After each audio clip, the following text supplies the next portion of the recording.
Good evening everyone.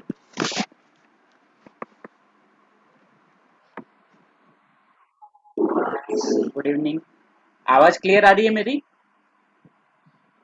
Okay okay ठीक है। तो आज हम जो टॉपिक डिस्कस करेंगे वो है आपके पेपर 221 का फर्स्ट यूनिट।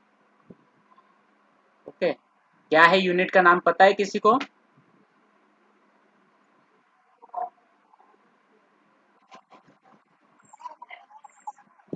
यस, वो पेपर का नाम है। यूनिट का नाम क्या है?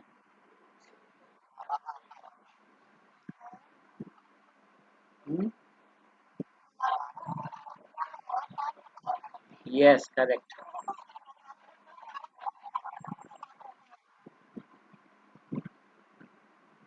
क्या लिखा हुआ है?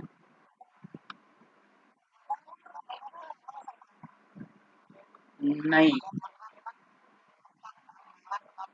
Yes, information and knowledge based society. ठीक है, information society and knowledge society, उसके बारे में हम डिस्कस करेंगे आज।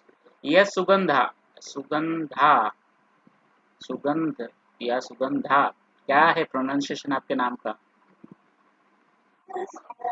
ओके ओके ठीक है, सुगंधा नाम होता है इसलिए मैं कंफ्यूज हो गया।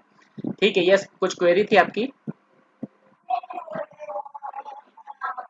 Okay okay okay, no issue. ठीक है। मैं आज मेरे पास पीपीटी नहीं है तो हम डायरेक्ट आपका जो बुक है उससे पढ़ेंगे। ठीक है, मैं आपका बुक का चैप्टर जो है वो शेयर करता हूँ। नमस्कार। यस यस यस बोलिए। हम्म, हाँ, देखिए फिजिकल बुक के लिए आपको है ना आपके सेंटर पे आप तलाश कीजिए, लेकिन अब सेंटर भी उसमें कुछ रिस्पॉन्सिबिलिटी नहीं लेता है, क्योंकि सेंट्रली जो बुक डिस्ट्रीब्यूशन का काम होता है वो सेंट्रली होता है। तो एक आप इग्नू की वेबसाइट पे एमडीपी करके कुछ है जहाँ पे आपका जो मटेरियल डिस्पैच की डिटेल आपको पता चलेगी कि आपका मटेरियल, आपकी बुक्स डिस्पैच हुई है या नहीं हुई है। ठीक है। हाँ ठीक है, अगर उसमें नहीं दिखा रहा है, ठीक है। हाँ, उसमें अगर नहीं दिखा रहा है ना तो आप एक काम कीजिए, आप इसकी सॉफ्ट कॉपीज डाउनलोड कर लीजिए ई ज्ञान कोश से। आप वो बुक के उसके मत, हाँ उसके वेट में मत रहिए। ई ज्ञान कोश जो वेबसाइट है वहां पे आपके सारे पेपर की सारी बुक्स अवेलेबल है सॉफ्ट कॉपी में। जी, यस दैट्स ट्रू। यस, ठीक है, ये हाँ वो ट्रू है, वो सही कह रहे हो आप, लेकिन जब तक बुक नहीं आएगी तब तक आप कुछ नहीं कर सकते। वहाँ पे आपका स्टडी सेंटर भी कुछ नहीं करेगा, क्योंकि उनके हाथ में भी चीज़ें नहीं है। इसीलिए आपको वेट तो करना पड़ेगा, क्योंकि सेंट्रली कहाँ से बुक डिस्पैच होती है, रीजनल से होती है या सीधा दिल्ली सेंटर से होती है, पता नहीं है। ठीक है, तो देखिए आप सॉफ्ट कॉपीज से पढ़िए। और ये क्लासेस के वीडियोस तो मैं अभी रिकॉर्ड कर रहा हूँ, तो रिकॉर्ड करने के बाद अपनी यूट्यूब चैनल पे भी डाल रहा हूँ, तो आप उसको बाद में भी रेफर कर सकते हो। ठीक है,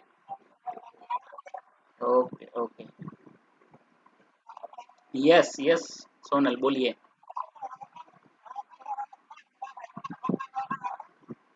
कौन सी? जी जी, व्हाट्सएप ग्रुप में नहीं, देखिए आप बड़ौदा सेंटर से हैं।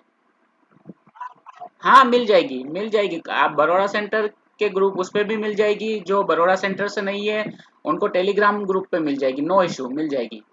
ठीक है, और आप बड़ौदा सेंटर के स्टूडेंट मुझे डायरेक्ट कॉल भी कर सकते हैं, सभी कॉल कर सकते हैं। ठीक है, कोई भी इशू आप हो, अगर एकेडमिक का कोई भी इशू है तो आप मुझे कॉल कर सकते हो कभी भी।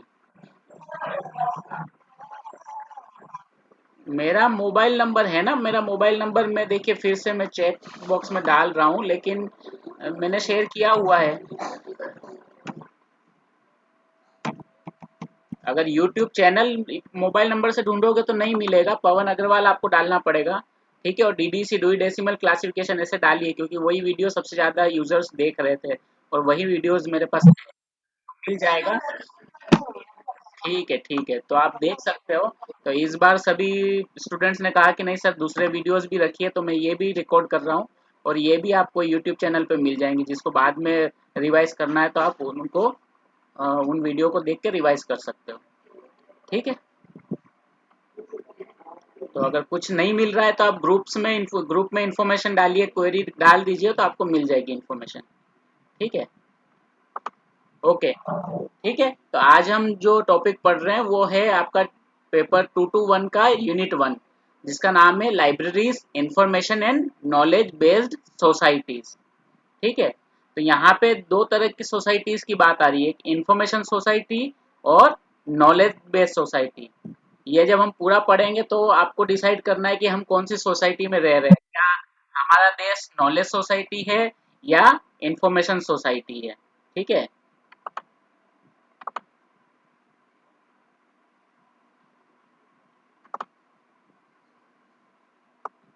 इस यूनिट में तीन चीजें हैं जो महत्वपूर्ण है, तीन टॉपिक्स हैं। फर्स्ट, मॉडर्न सोसाइटी, आधुनिक समाज जो है वो किस तरह का है, उसके लक्षण क्या क्या हैं। ठीक है, इंफॉर्मेशन सोसाइटी या सूचना समाज वो किस तरह का है, और ज्ञान समाज, ज्ञान का समाज। ठीक है, सूचना समाज और ज्ञान समाज, information society and knowledge society, दोनों में बहुत डिफरेंस है। ठीक है, तो दोनों के बारे में हम जानेंगे।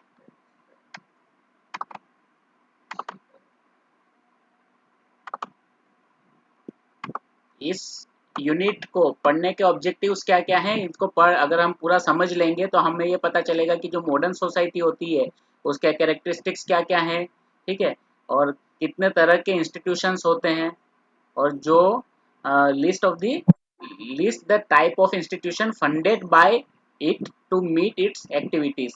ठीक है, सोसाइटी, मॉडर्न सोसाइटी में कौन कौन सी इंस्टीट्यूशंस होते हैं जिस जो मॉडर्न सोसाइटी की एक्टिविटीज के गोल को कंप्लीट करते हैं। ठीक है, comprehend the need and role of libraries to meet the different requirement of person in society. ठीक है, जो अलग अलग लोग होते हैं उनकी रिक्वायरमेंट को पूरा करने के लिए लाइब्रेरीज कैसे काम कर रही है। ठीक है, discuss the expanding dimensions of libraries and new information institutions in a changing society. जिस तरह से समाज बदल रहा है उस तरह से लाइब्रेरीज भी बदल रही है और वो किस तरह से अब काम कर रही है।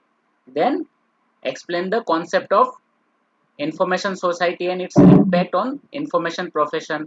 Then discuss the meaning of knowledge society and its impact on economy, and explain the concept of national knowledge commission and its recommendation। तो ये सारी चीजें हम इस यूनिट में पढ़ेंगे। ठीक है, तो जो मॉडर्न सोसाइटी है, आधुनिक जो समाज है, आधुनिक समाज संस्थाओं का समाज है, ऑर्गेनाइजेशंस का समाज है, जहाँ पे अलग अलग तरह की ऑर्गेनाइजेशंस या इंस्टीट्यूशंस काम करते हैं। पीटर ड्रकर ने कहा है कि every major task, whether it is economic performance और हेल्थ केयर, एजुकेशन और प्रोटेक्शन ऑफ एनवायरमेंट और परस्यूट ऑफ न्यू नॉलेज और defence, is today being interested to big organisations design for perpetuity and managed by their managements. जो भी बड़े काम होते हैं, ठीक है, जो देश को चलाने के लिए जरूरी होती है ऐसी इंस्टीट्यूशन है, वो कैसे चल रहे हैं, बड़े बड़े इंस्टीट्यूशन या इंडस्ट्रीज या बड़ी ऑर्गेनाइजेशंस के थ्रू चल रहे हैं। और उनके जो मैनेजमेंट है वो पूरे समाज के जो ऑब्जेक्टिव होते हैं उनको ध्यान में रखते हुए उन सारे अपने अपनी जो ऑर्गेनाइजेशन है उनके ऑब्जेक्टिव्स को भी बना के रखते हैं। ठीक है, जो उनके ऑब्जेक्टिव्स होते हैं वो किसके ऊपर बेस्ड होते हैं, समाज के ऑब्जेक्टिव्स के ऊपर। ठीक है, on the performance of this institution the performance of the modern society, if not the survival of each individual increasingly depends. ठीक है, तो ये इंस्टीट्यूशंस कैसे परफॉर्म करेंगे उसी के ऊपर ये डिपेंड करेगा कि हमारा समाज कैसे आगे बढ़ेगा। ठीक है, he further affirmed that every institution comprise human being, men and women, whose performance bring success or failure to the institution and thereby to the society। और हर जो इंस्टीट्यूशन होता है वहाँ पे कौन काम करता है, वहाँ पे मानव काम करता है, और उनके ही सक्सेस या फेलियर से डिपेंड करता है कि उनकी ऑर्गेनाइजेशन सक्सेस होगी या फेल होगी, और उनके इंस्टीट्यूशन अगर सक्सेस ये हुए तो समाज सक्सेस होगा, इंस्टीट्यूशन फेल हुए तो समाज फेल हो जाएगा। ठीक है। Libraries rank among societies most important and useful cultural institutions.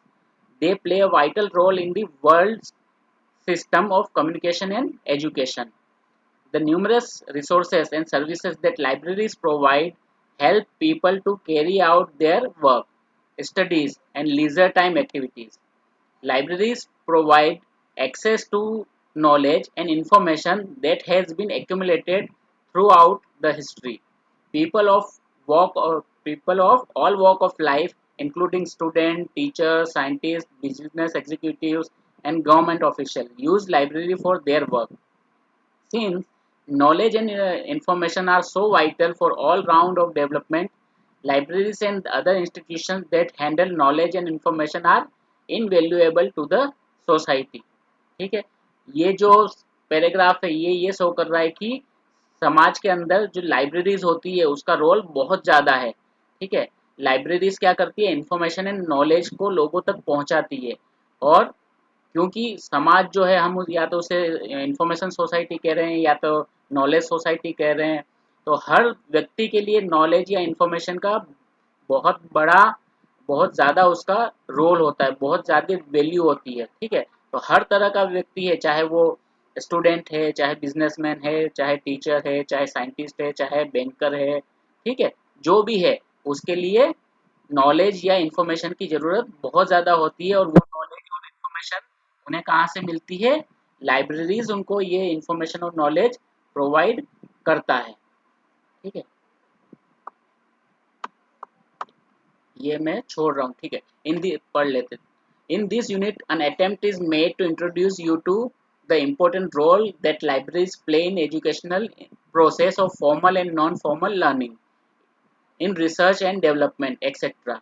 It may be noted that with spectacular advances in ICT and increasing group of users, their information requirement in different situations, modern society is headed toward an information society in which the central instrument of change, force and direction of change are knowledge and information। ठीक है। तो जब ICT का role बहुत ज़्यादा जब बढ़ने लगा तो हर तरह के जो लोग थे उनकी ज़रूरत क्या हो गई, उनकी ज़रूरत रिसोर्सेस जो थे उनके वो इंफॉर्मेशन रिसोर्सेस हो गए। हर व्यक्ति की ज़रूरत क्या हो गई, इंफॉर्मेशन हो गई। और जब इंफॉर्मेशन सबकी ज़रूरत बन गई तो ये इंफॉर्मेशन कहाँ से मिलती है, लाइब्रेरी से मिलती है या इस तरह के और सेंटर से मिलती है जहाँ से उन्हें इंफॉर्मेशन या नॉलेज मिले। ठीक है। और यही इंफॉर्मेशन या नॉलेज जो है इस समाज को इंफॉर्मेशन सोसाइटी या नॉलेज सोसाइटी की तरफ ले जा रहा है।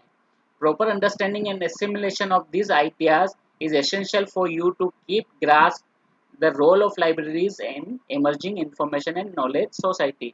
इसीलिए इन सब आइडियाज़ की हमें बहुत ज़्यादा ज़रूरत है ताकि हम ये समझ पाएँ कि लाइब्रेरीज का मॉडर्न सोसाइटी में क्या रोल है। ठीक है। आज की जो मॉडर्न सोसाइटीज़ हैं उसके कैरेक्टरिस्टिक्स क्या क्या हैं उसके बारे में हम थोड़ा पढ़ेंगे। We are living in a new era in which a highly integrated and self conscious society is evolving.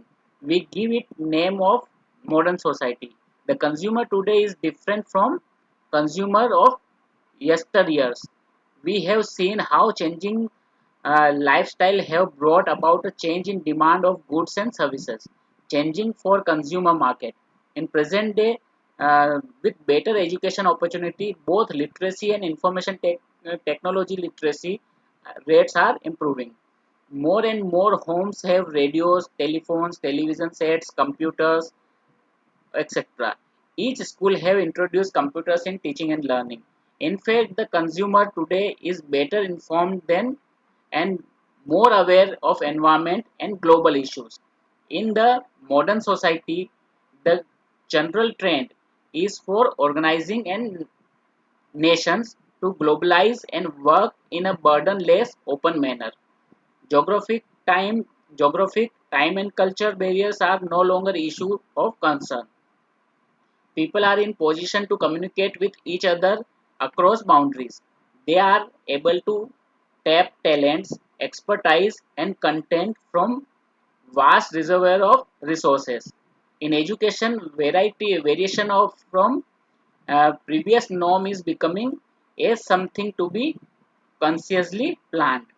Okay, तो ये समाज क्या कह रहा है कि अब जो समाज, जिस समाज में हम रह रहे हैं वहां पे आईटी का रोल बहुत ज़्यादा हो गया है। और जब आईटी का रोल बहुत ज़्यादा हो गया है तो लिटरेसी का भी रोल अब बढ़ने लगा है, लोग ज़्यादा लिटरेट हो रहे हैं। आज से 50 साल पहले जितने लोग लिटरेट थे उससे कई ज़्यादा लोग आज लिटरेट हैं। ठीक है, लिटरेसी केवल एजुकेशनल लिटरेसी नहीं है बट कंप्यूटर लिटरेसी भी है। और कंप्यूटर लिटरेसी इस हद तक बढ़ रही है कि जो लोग अनपढ़ हैं, ठीक है, यानी बहुत ज़्यादा एजेड हैं, अपने समय में नहीं पढ़ पाए, वो भी कंप्यूटर लिटरेट हो रहे हैं, वो भी कंप्यूटर को यूज़ कर रहे हैं, in form of mobile use कर रहे हैं। ठीक है, स्मार्टफोन आप देखोगे तो चाहे उन्हें पढ़ना आता है नहीं आता है, लेकिन फिर भी अपने हाथ में मोबाइल उनके पास आपको मिलेगा और उसको वो अच्छी तरह से ऑपरेट भी कर रहे हैं।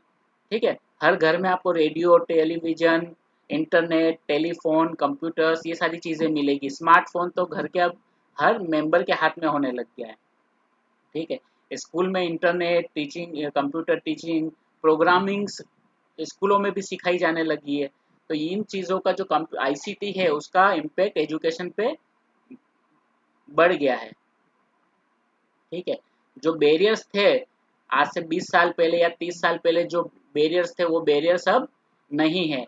आपको एजुकेशन के रास्ते में और कोई अड़चने भी नहीं रहती है। ठीक है, लर्निंग रिसोर्सेज बढ़ रहे हैं, आपको किसी भी क्वेश्चन का आंसर चाहिए तो आपको इंटरनेट के ज़रिए मिल सकता है। ठीक है, आप अपने घर पे बैठे बैठे किसी और व्यक्ति से जो अमेरिका या कनाडा बैठा है उससे भी आप रियल टाइम में डिस्कस कर सकते हैं। तो ये सब पॉसिबल कैसे हुआ, ये सब पॉसिबल हुआ है आईसीटी की मदद से।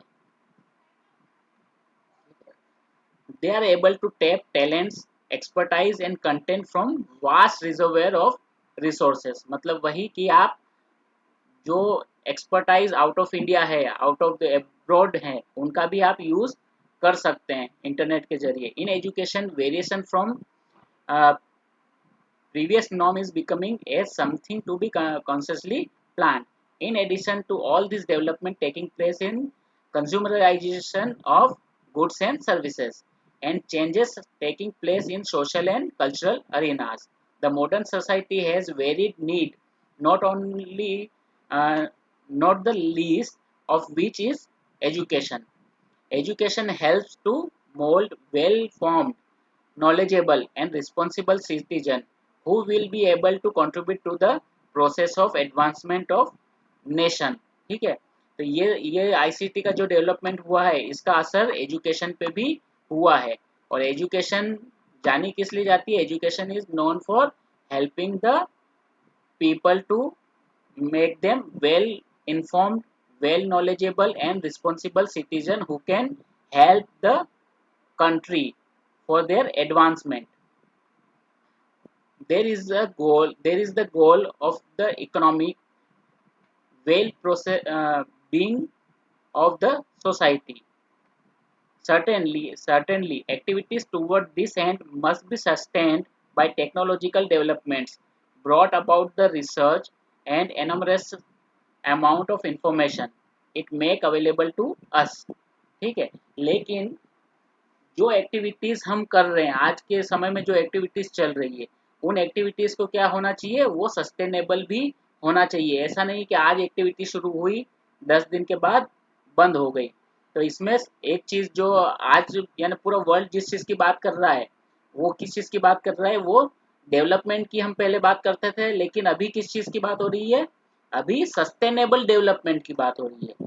डेवलपमेंट तो चाहिए ही, लेकिन वो डेवलपमेंट जो सस्टेनेबल हो, यानी लंबे समय तक वो जो एक ही तरह से परफॉर्म करता रहे। ठीक है, in other words efforts are afoot to evolve into a society which is modern, which enables us to lead a cultured, prosperous and full life, laying emphasis on certain values.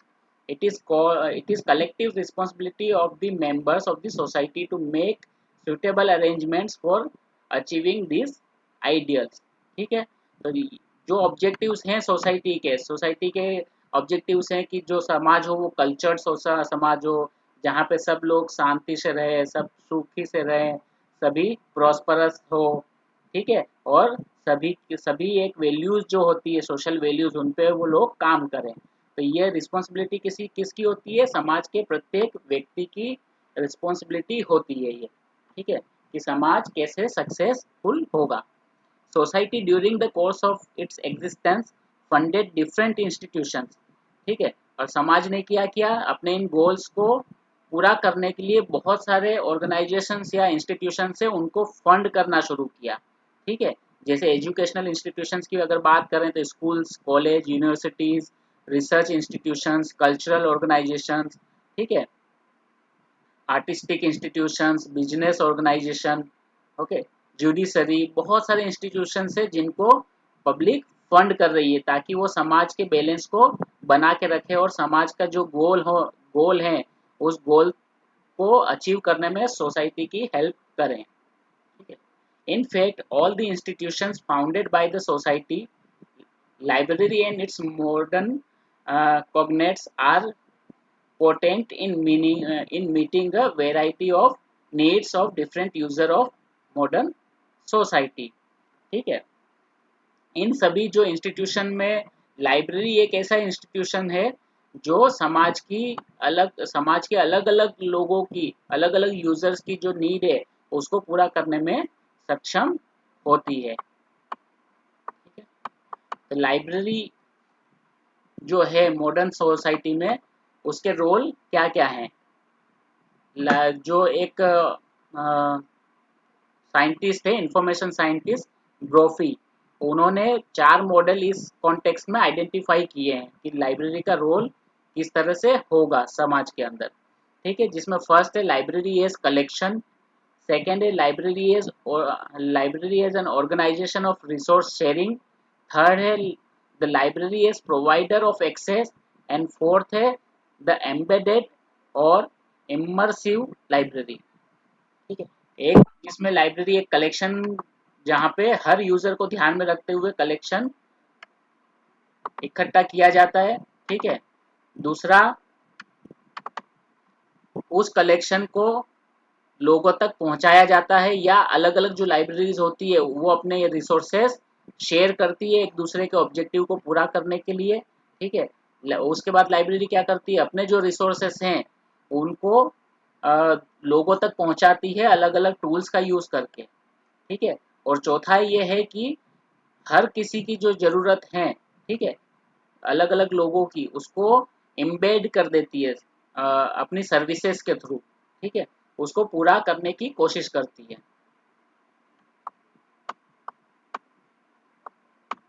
If we closely examine dominant view through the history has been that libraries were place where written including printed material were held together both for security and to create a collection organized for use, ठीक है।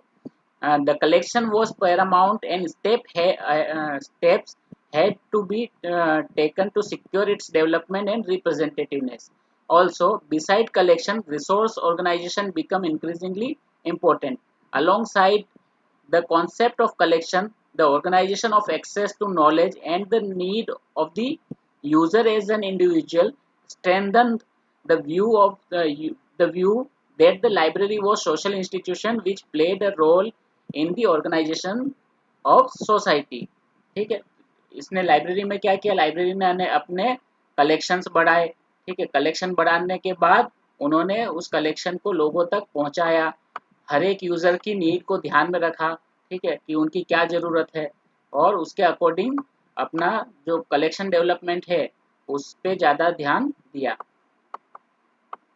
The current model of library is relatively straightforward. The library is the interface between user and vast amount of published and unpublished information available, ठीक है। तो दोनों के बीच में जो bridge का काम है, यूजर और रिसोर्स, इन दोनों के बीच में जो ब्रिज का काम है वो लाइब्रेरीज करती है। यूजर की नीड के अकॉर्डिंग उनको रिसोर्सेस प्रोवाइड करती है और रिसोर्सेस को यूजर तक पहुंचाती है, ठीक है। रंगानाथन के जो 5 लॉज में से जो फर्स्ट 2 लॉज है वो यही कहते हैं, every user it's book and every book its user.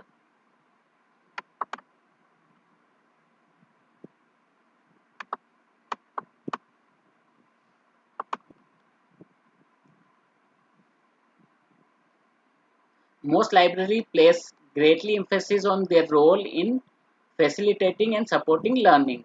तो वो लाइब्रेरीज का काम ही है लर्निंग को सपोर्ट करना, तो वो ये काम अच्छी तरह से कर रही है. The issue for the libraries is to provide a range of service which support lifelong learners who choose to learn in any of the many model, and probably in the personal mix of all modes.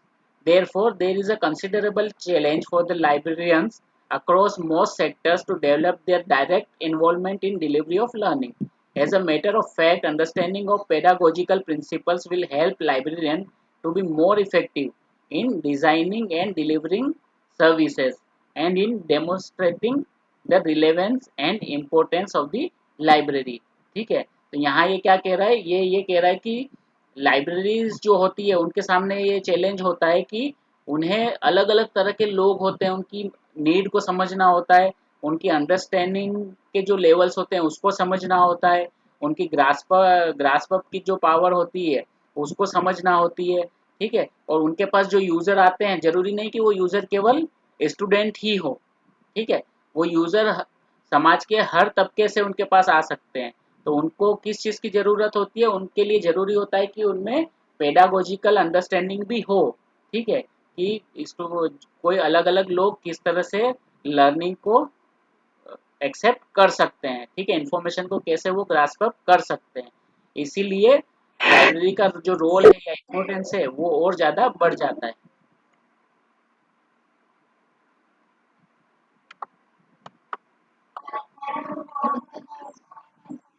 Pedagogical यानी teaching learning. ठीक है, जो pedagogical principal generally जो BEd education के sector में work करते हैं उनमें आता है. ठीक है, कि जो चाइल्ड है वो उसकी लर्निंग एबिलिटीज कैसी है, वो कैसे लर्न करेगा. ठीक है, उसके नीति नियम कैसे, टीचिंग लर्निंग के जो रूल्स हैं वो कैसे काम करते हैं. ठीक है, तो ये बीएड में ये सिखाया जाता है एजुकेशन टीचर्स को, लेकिन ये यहाँ पे हमें ये जानने को मिल रहा है लाइब्रेरियंस में भी ये एबिलिटी होना चाहिए. ठीक है, कोई अगर ऐसा व्यक्ति आ रहा है जो एक हाउस वाइफ है उसको सीखना है, तो हम लाइब्रेरियन को ये भी समझ में आना चाहिए कि उसकी नीड कैसे पूरी हो सकती है, कौन से रिसोर्सेज उसकी हेल्प कर सकते हैं, उसके लर्निंग जो एटिक्वेट्स हैं वो कैसे होंगे. ठीक है, तो पेडागोजिकल प्रिंसिपल्स उसके लिए भी जरूरी होते हैं.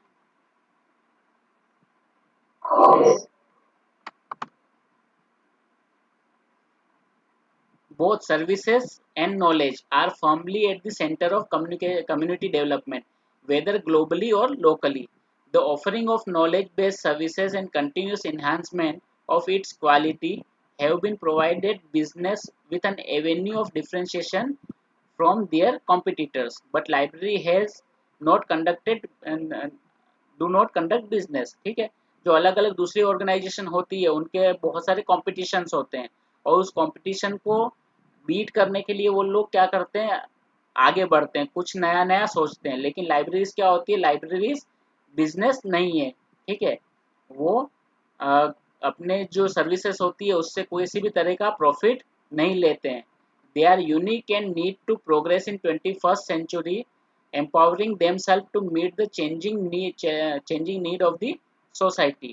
ठीक है, लाइब्रेरीज किस लिए वर्क कर रही है, उन्हें 21st century में जो लोगों की नीड चेंज हो रही है उसके अकॉर्डिंग उनको अपने आप को डेवलप करना है. The paradigm shift has taken place in libraries to effectively meet the changing need of the society is are indicated in model 1.1. तो यहाँ पे क्या क्या चेंजेस आ गए हैं लाइब्रेरी में उसके बारे में अब बताया गया है. पहले लाइब्रेरीज क्या होती थी, कस्टोडियन ऑफ बुक्स होती थी, वहाँ पे बुक्स रखी जाती थी, इश्यूज के चांसेस कम होते थे. लेकिन आज लाइब्रेरीज जो है वो सर्विस ओरिएंटेड इंफॉर्मेशन प्रोवाइडर हो गए. उनका मेन मोटो ये हो गया कि हम किस तरह से नई नई सर्विसेज प्रोवाइड करें जिससे यूजर्स की जो नीड है वो पूरी हो सके. पहले एक मीडियम होता था लाइब्रेरीज में. ठीक है, बुक होती थी, ठीक है, या जर्नल्स होते थे, अब मल्टीपल मीडियाज हो गए, ठीक है। पहले लाइब्रेरीज के पास अपना खुद का एक कलेक्शन होता था, लेकिन अब उनके पास अपने कलेक्शन के अलावा और भी कलेक्शन ऐसे हो गए जो वेबसाइट के थ्रू अवेलेबल होते हैं, वो प्रोवाइड कर सकते हैं किसी और के कलेक्शन को भी लिंक्स के थ्रू, वेबसाइट्स के थ्रू, ठीक है। पहले जो इन्फॉर्मेशन शेयरिंग होती थी, यूजर को कोई इन्फॉर्मेशन चाहिए, उसके लिए उनको टाइम लगता था, लेकिन आज जो इन्फॉर्मेशन है वो इन टाइम यानी राइट रियल टाइम में प्रोवाइड होती थी, ठीक है। पहले जो उनकी सर्विसेज होती थी वो इन सोर्सिंग होती थी, यानी उनके खुद के रिसोर्सेस होते थे, उनके पास जितनी फैसिलिटी होती थी वो प्रोवाइड करती थी, लेकिन आज वो अपनी सर्विसेज क्रिएट करने के लिए सर्विसेज को आउटसोर्स भी कर रही है, उनके बिहाफ पे कोई और ऑर्गेनाइजेशन भी वर्क करती है, ठीक है। पहले लाइब्रेरी की जो रीच होती थी वो लोकल होती थी, जहाँ पे वो एग्जिस्ट करती है उसके आसपास के लोग वहाँ पे आते थे, लेकिन अब लाइब्रेरीज की रीच जो है वो ग्लोबल हो गई है, वो अपनी वेबसाइट के through an number of the countries में पहुंच सकती है, ठीक है।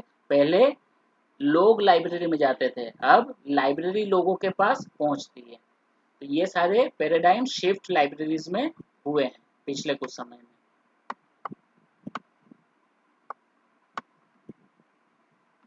There has been a debate in the literature questioning the future of libraries. Some experts express the view that the existence of libraries is under threat. ठीक है, तो ये क्या कह रहा है, इसमें ये कहा जा रहा है कि जब से इंटरनेट आया है, वेबसाइट्स आई है, डब्ल्यू का इवॉल्वमेंट हुआ है, तब से जो लाइब्रेरीज का जो एग्जिस्टेंस है वो थ्रेट यानी खतरे में आ गया है, लेकिन ऐसा नहीं है। गूगल जो है वो केवल एक एड ऑन हो सकता है, वो लाइब्रेरीज को रिप्लेस नहीं कर सकता है, ठीक है। और गूगल जो है वो आपको वो इन्फॉर्मेशन दे सकता है जो ऑनलाइन है, लेकिन गूगल आपको ये नहीं बता सकता है कि जो इन्फॉर्मेशन आप पढ़ रहे हो वो सही है या गलत है। जैसे हमने कल डिजिटल लाइब्रेरी में ये डिस्कस किया था ना कि डब्ल्यू यानी वर्ल्ड वाइड वेब और डिजिटल लाइब्रेरी में क्या डिफरेंस है। तो वर्ल्ड वाइड वेब में जो इन्फॉर्मेशन होती है उसकी ऑथेंटिसिटी क्वेश्चनेबल होती है, उसकी ऑथेंटिसिटी की कोई गारंटी नहीं होती है, लेकिन जो डिजिटल लाइब्रेरी होती है वहाँ पे authenticity of the resources is of high importance. तो वहाँ पे रिसोर्सेस की जो ऑथेंटिसिटी होती है उस पर बहुत ज़्यादा ध्यान दिया जाता है, ठीक है। Now information in its impact of society, information का इम्पैक्ट समाज पे क्या है ये हम सब बहुत अच्छी तरह से जानते हैं, ठीक है।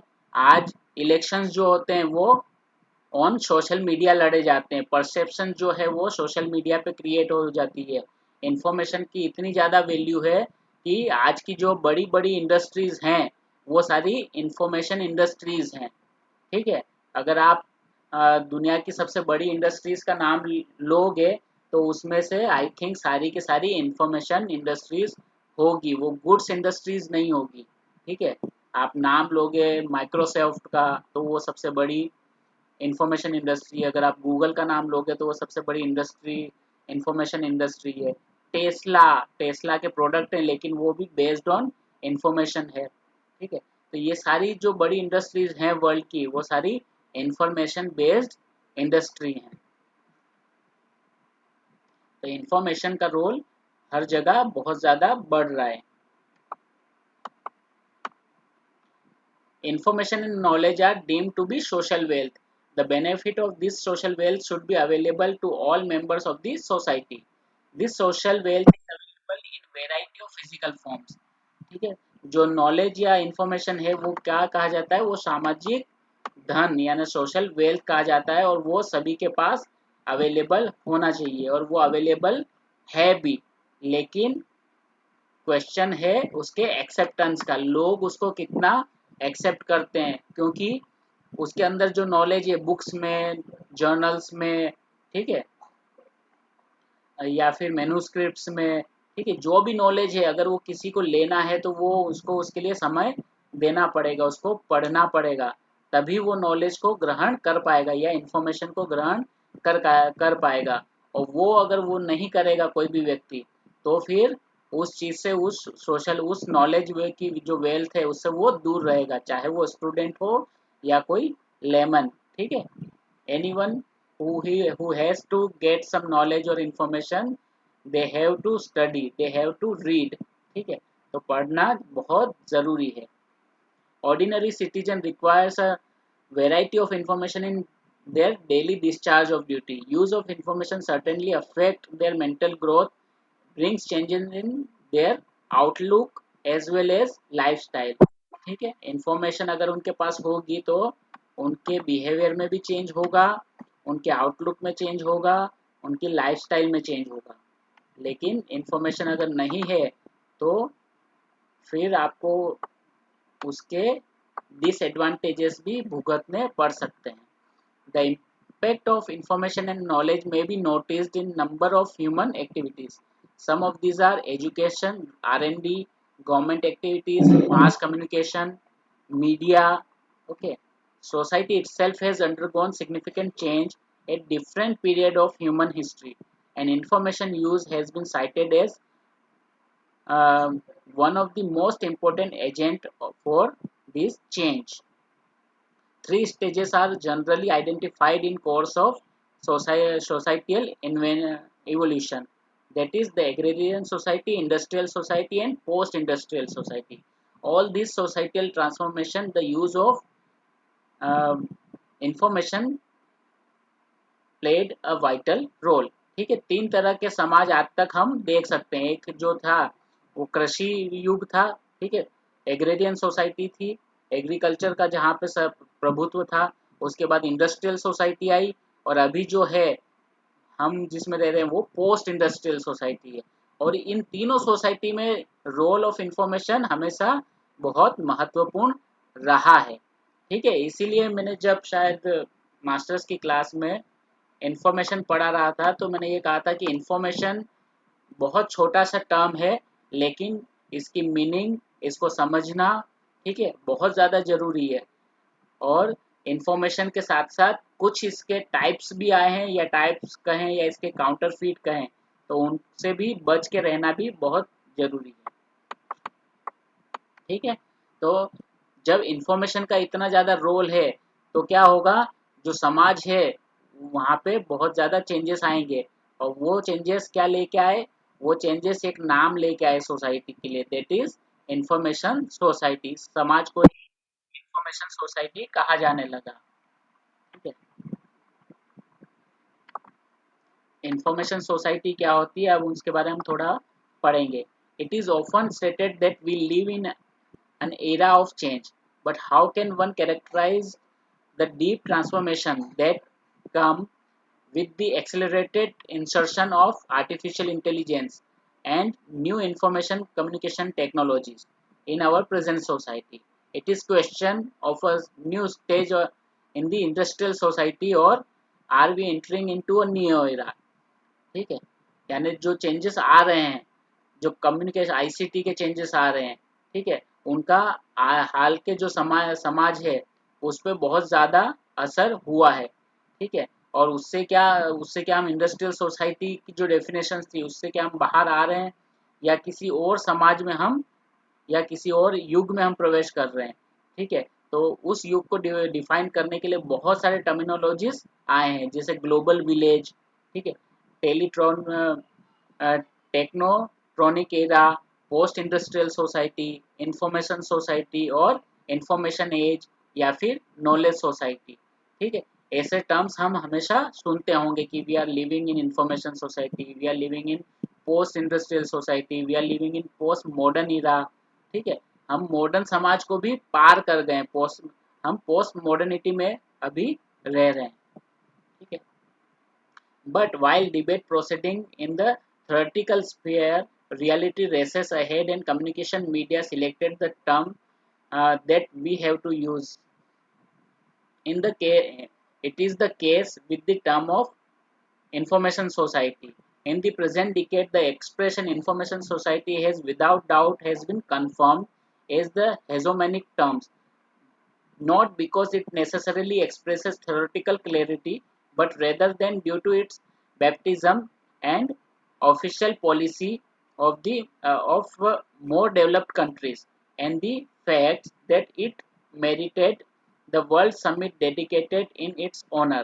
ठीक है, 2003 में एक पूरा वर्ल्ड समिट हुआ था, वर्ल्ड यानी इंटरनेशनल कॉन्फ्रेंस हुआ था, जहाँ पे इंफॉर्मेशन सोसाइटी के बारे में बात की गई थी, और ये सबने माना था कि जो प्रेजेंट इरा है वो इंफॉर्मेशन इरा है, जहाँ पे इंफॉर्मेशन का रोल सबसे ज़्यादा है। ठीक है,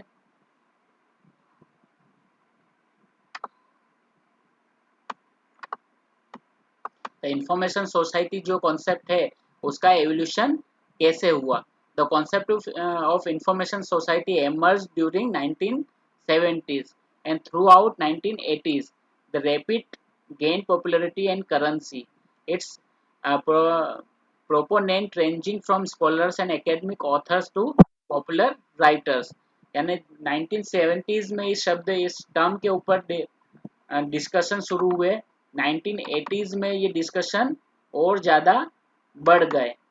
ठीक है, और हर तरह के लोग इस कॉन्सेप्ट के बारे में बात कर रहे थे, चाहे वो पॉपुलर राइटर हो या एकेडमिक ऑथर्स हो या रिसर्चर हो, ये सभी इंफॉर्मेशन सोसाइटी टर्म्स पे डिस्कशन कर रहे थे।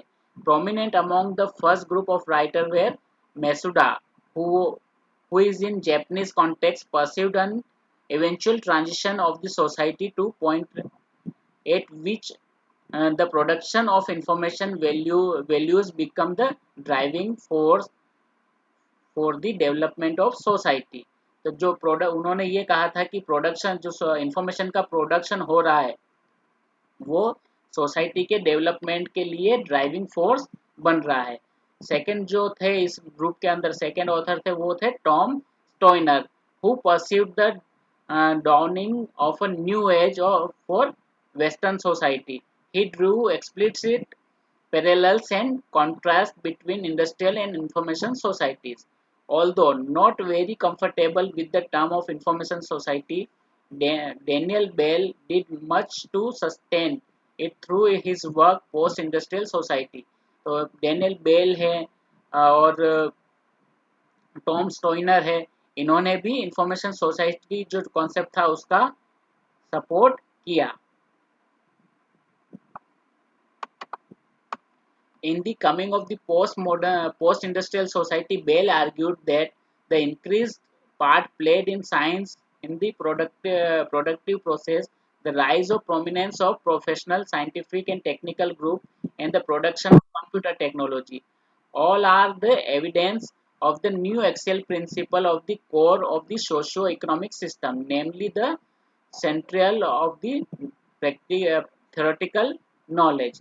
The emerging social framework of information society builds upon this base। ठीक है, तो यानी जिस किसी भी तरह के डेवलपमेंट के अंदर इंफॉर्मेशन और नॉलेज का रोल बहुत ज़्यादा बढ़ गया था। यानी जो भी लोग इंफॉर्मेशन या नॉलेज को रखते थे, जो वर्क कर रहे थे थ्योरेटिकल नॉलेज पे या प्रैक्टिकल नॉलेज पे, उनकी वैल्यू बहुत ज़्यादा बढ़ रही थी। A growing portion of workers who is employed in information sphere. The important factor enabling this course to shift from post-industrialism to information society is massive growth in the economic significance of information technology। ठीक है, तो information technology का जितना ज़्यादा use या जितना ज़्यादा importance समाज देने लगा, ठीक है, समाज में आईटी का जितना भी ज़्यादा इम्पोर्टेंस होने लगा, लोग उसको परसीव करने लगे कि now the age is of information। Although its current form is something of novelty, it would be mistake to think that idea of information society is entirely of recent origin। Alongside the analytical strand of the thought about social change, we find another theme: technological utopianism। In fact, the writing of Masuda, Stoner, and Naisbitt depict a new kind of society, which on one hand the empirical analysis, but on the another hand is full of good society imagery। technological utopianism is especially powerful in the USA. It was felt that USA would realize through marriage of nature and mechanics an unprecedented solution to the problem of industrialization, allowing us to transcend the typical evil of industrial society. The idea of decentralized democracy, communication, community participation, and end of hierarchy and classes, the plenty of all, which inspired an earlier generation technological utopianism, reappear in the literature and information society. Information society के emerge होने से क्या हुआ, जो समाज के अंदर groups थे वो ग्रुप्स धीमे धीमे मिटने लगे, जहाँ पे डेमोक्रेसी का रोल ज़्यादा हो गया। ठीक है, कास्टिज्म कम होने लगा, ग्रुपिज्म कम होने लगा, क्योंकि हर वो व्यक्ति जो नॉलेजेबल था या जिसके पास नॉलेज था या इंफॉर्मेशन थी और उस इंफॉर्मेशन को वो एक्सप्रेस कर सकता था।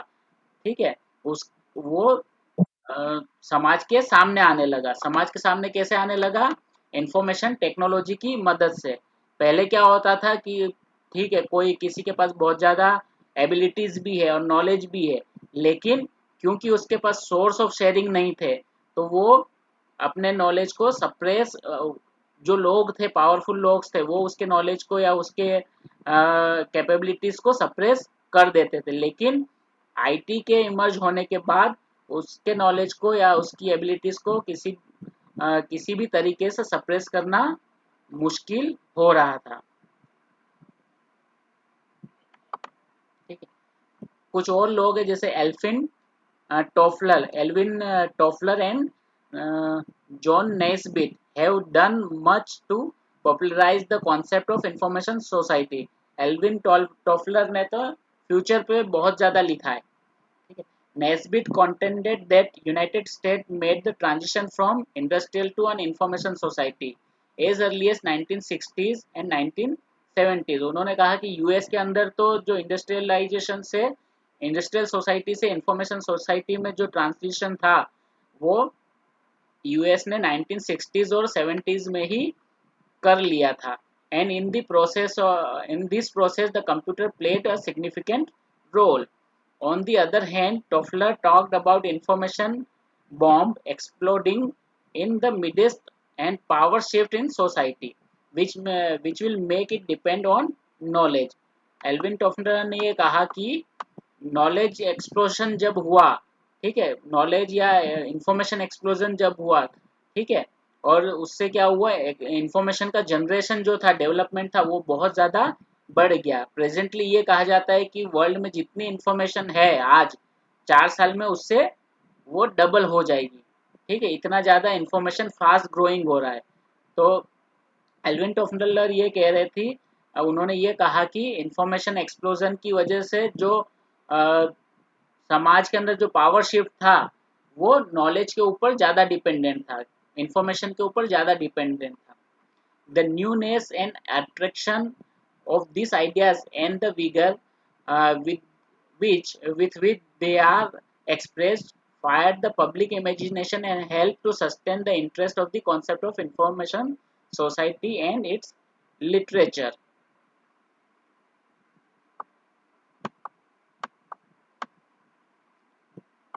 Meaning of information society. Information society is much used expression. The term has been characterized by various dimensions.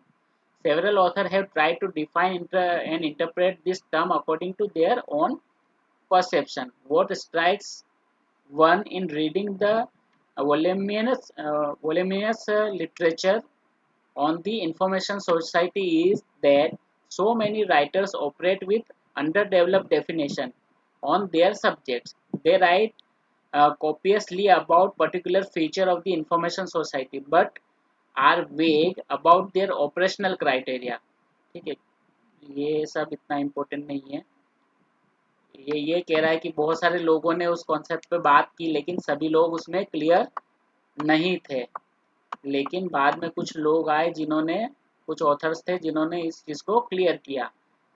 जैसे ब्रेन्स कॉम्ब, उन्होंने 1986 में लिखा information society is a society where majority of people are engaged in creating, gathering, storing, processing and distribution of information.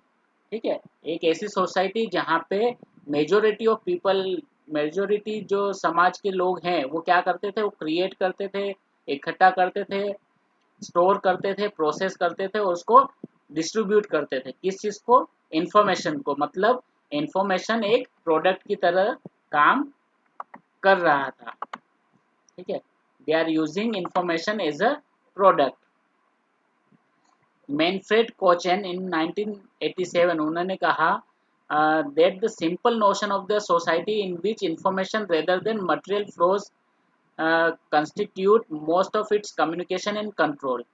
Exchanges is extended to stress that most members generate knowledge by knowledge-based procedure that are knowledge-intensive. Information consistently reflects basic social variance, reason and human values rather than strength and expediency, manage conflicts between pressure to conserve invariance and pressure to adoptive change. ठीक है, तो यानी ये भी वही है जहाँ पे मैक्सिमम जो लोग हैं जो नॉलेज बेस्ड प्रोसेसर की मदद से नॉलेज को जनरेट कर रहे थे। ठीक है, और यहाँ पे इंफॉर्मेशन अलग अलग सोशल जो वेरिएंट्स हैं उसमें लगातार प्रवाहित यानी इंफॉर्मेशन को सर्कुलेट किया जा रहा था। ठीक है,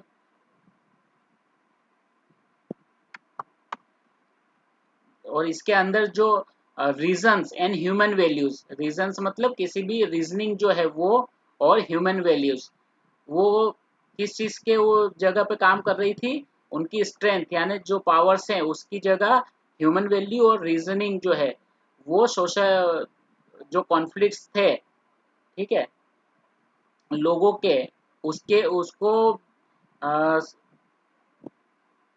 उसको परसीव करने के लिए रीजनिंग एंड ह्यूमन वैल्यूज ज्यादा काम कर रही थी।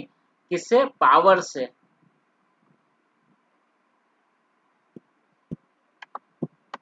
Having stated all this, Cochrane added that an information society is a state in a in the evolution of community brains towards a world brain। ठीक है, तो ये उन्होंने क्या कहा कि इंफॉर्मेशन सोसाइटी एक ऐसी स्टेज है जहाँ पे वर्ल्ड ब्रेन बनाने के लिए कम्युनिटी ब्रेन्स को क्रिएट करने की प्रोसेस चल रही है। ठीक है, कम्युनिटी ब्रेन्स हैं और उनका यूज करके वर्ल्ड ब्रेन में उसको कन्वर्ट किया जा रहा है। This is probably most likely to be the essence of great transition that futuristics seems to agree on।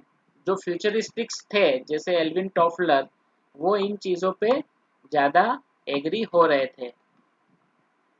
ठीक है, और कुछ डेफिनेशंस हैं यहाँ पे।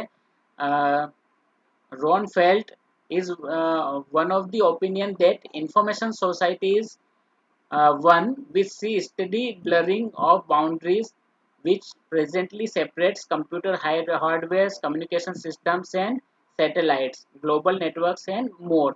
यानी जो बाउंड्रीज थी इन सब चीज़ों के बीच में, इंफॉर्मेशन सोसाइटी उन सबको स्टडीली ब्लर कर रही थी, यानी उसके बीच की जो गैप्स थे उसको वो मिटा रही थी। While none of the above quoted definition is wrong, they serve to emphasize the fluidity of present situation, one which suggests that what is likely to emerge, and certainly in short term, is a series of parallel information society between which users switches according to their needs. The convergence, this separate structure may or may not be come according to the type of information society which finally emerges। तो ये जो सारी definitions हमने पढ़ी वो क्या कह रही थी, वो ये बता रही थी कि जो इंफॉर्मेशन सोसाइटी है वो क्या कर सकती है या क्या करेगी। लेकिन इंफॉर्मेशन सोसाइटी जब इमर्ज हुई तो वहां पे चीजें कुछ और ही थी। ठीक है, कुछ ज्यादा ही वहां पे चेंजेस देखने को मिल रहे थे।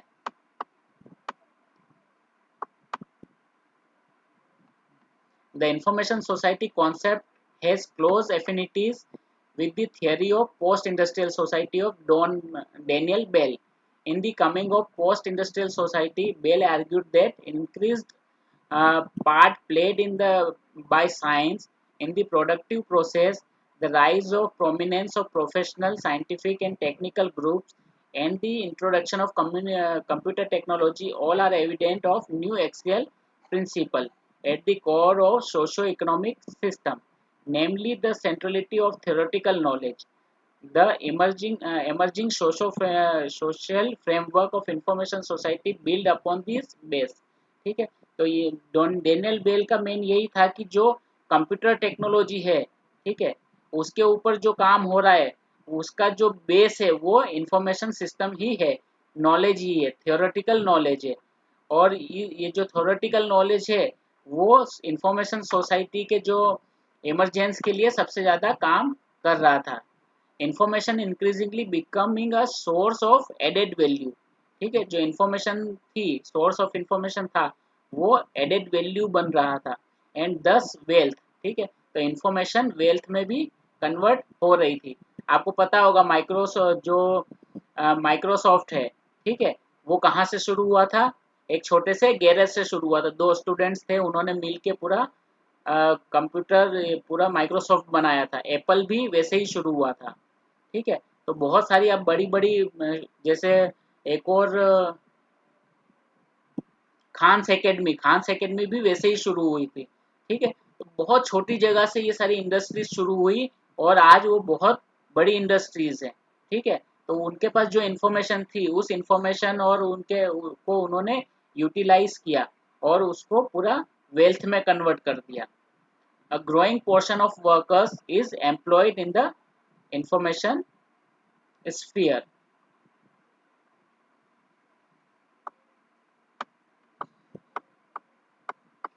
ठीक है, इस इंफॉर्मेशन सोसाइटी के जो अराइवल के लिए जो फैक्टर्स हैं वो कौन कौन से हैं? Data explosion. ठीक है, ये किसने कहा था? ये कहा था एल्विन टॉफलर ने। डेटा एक्सप्लोजन इंफॉर्मेशन सोसाइटी का एक रीजन है। The growing information consciousness and information dependence on off society at large. ठीक है, समाज जो है वो इंफॉर्मेशन के ऊपर ज़्यादा डिपेंडेंस है, और जो समाज है इंफॉर्मेशन कॉन्शियस भी बहुत ज़्यादा होता जा रहा है। Accelerating and developing in computing and communication technologies. तो कंप्यूटर और कम्युनिकेशन टेक्नोलॉजी जो आईसीटी जो कहा जाता है, उस पे भी समाज बहुत ज़्यादा डिपेंडेंट हो रहा है। इसलिए भी इंफॉर्मेशन सोसाइटी का जो जनरेशन है या डेवलपमेंट है वो बहुत तेज़ी से हो रहा है। Yes, Alvin Toffler, Alvin Toffler ने कहा था। ठीक है, एल्विन टॉफलर ने कहा था कि जो नॉलेज एक्सप्लोशन जो हो रहा है उसकी वजह से इंफॉर्मेशन सोसाइटी का अराइवल हो रहा है। ठीक है, in considering when it will be realised it is necessary to look at the four stages of technological development.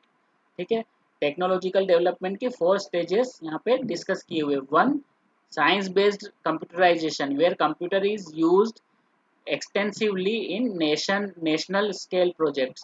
Second, management based computerisation. पहला साइंस बेस्ड कंप्यूटराइजेशन, जहाँ पे साइंटिफिक डेवलपमेंट के लिए कंप्यूटर का यूज़ किया जाने लगा। दूसरा, मैनेजमेंट बेस्ड कंप्यूटराइजेशन, जहाँ पे कंप्यूटर का यूज़ गवर्नेंस या गवर्नमेंट और बिजनेस के लिए किया जाने लगा। तीसरा, सोसाइटी बेस्ड कंप्यूटराइजेशन, तो वहाँ पे सोसाइटी के बेनिफिट के लिए कंप्यूटर्स का यूज़ किया जाने लगा।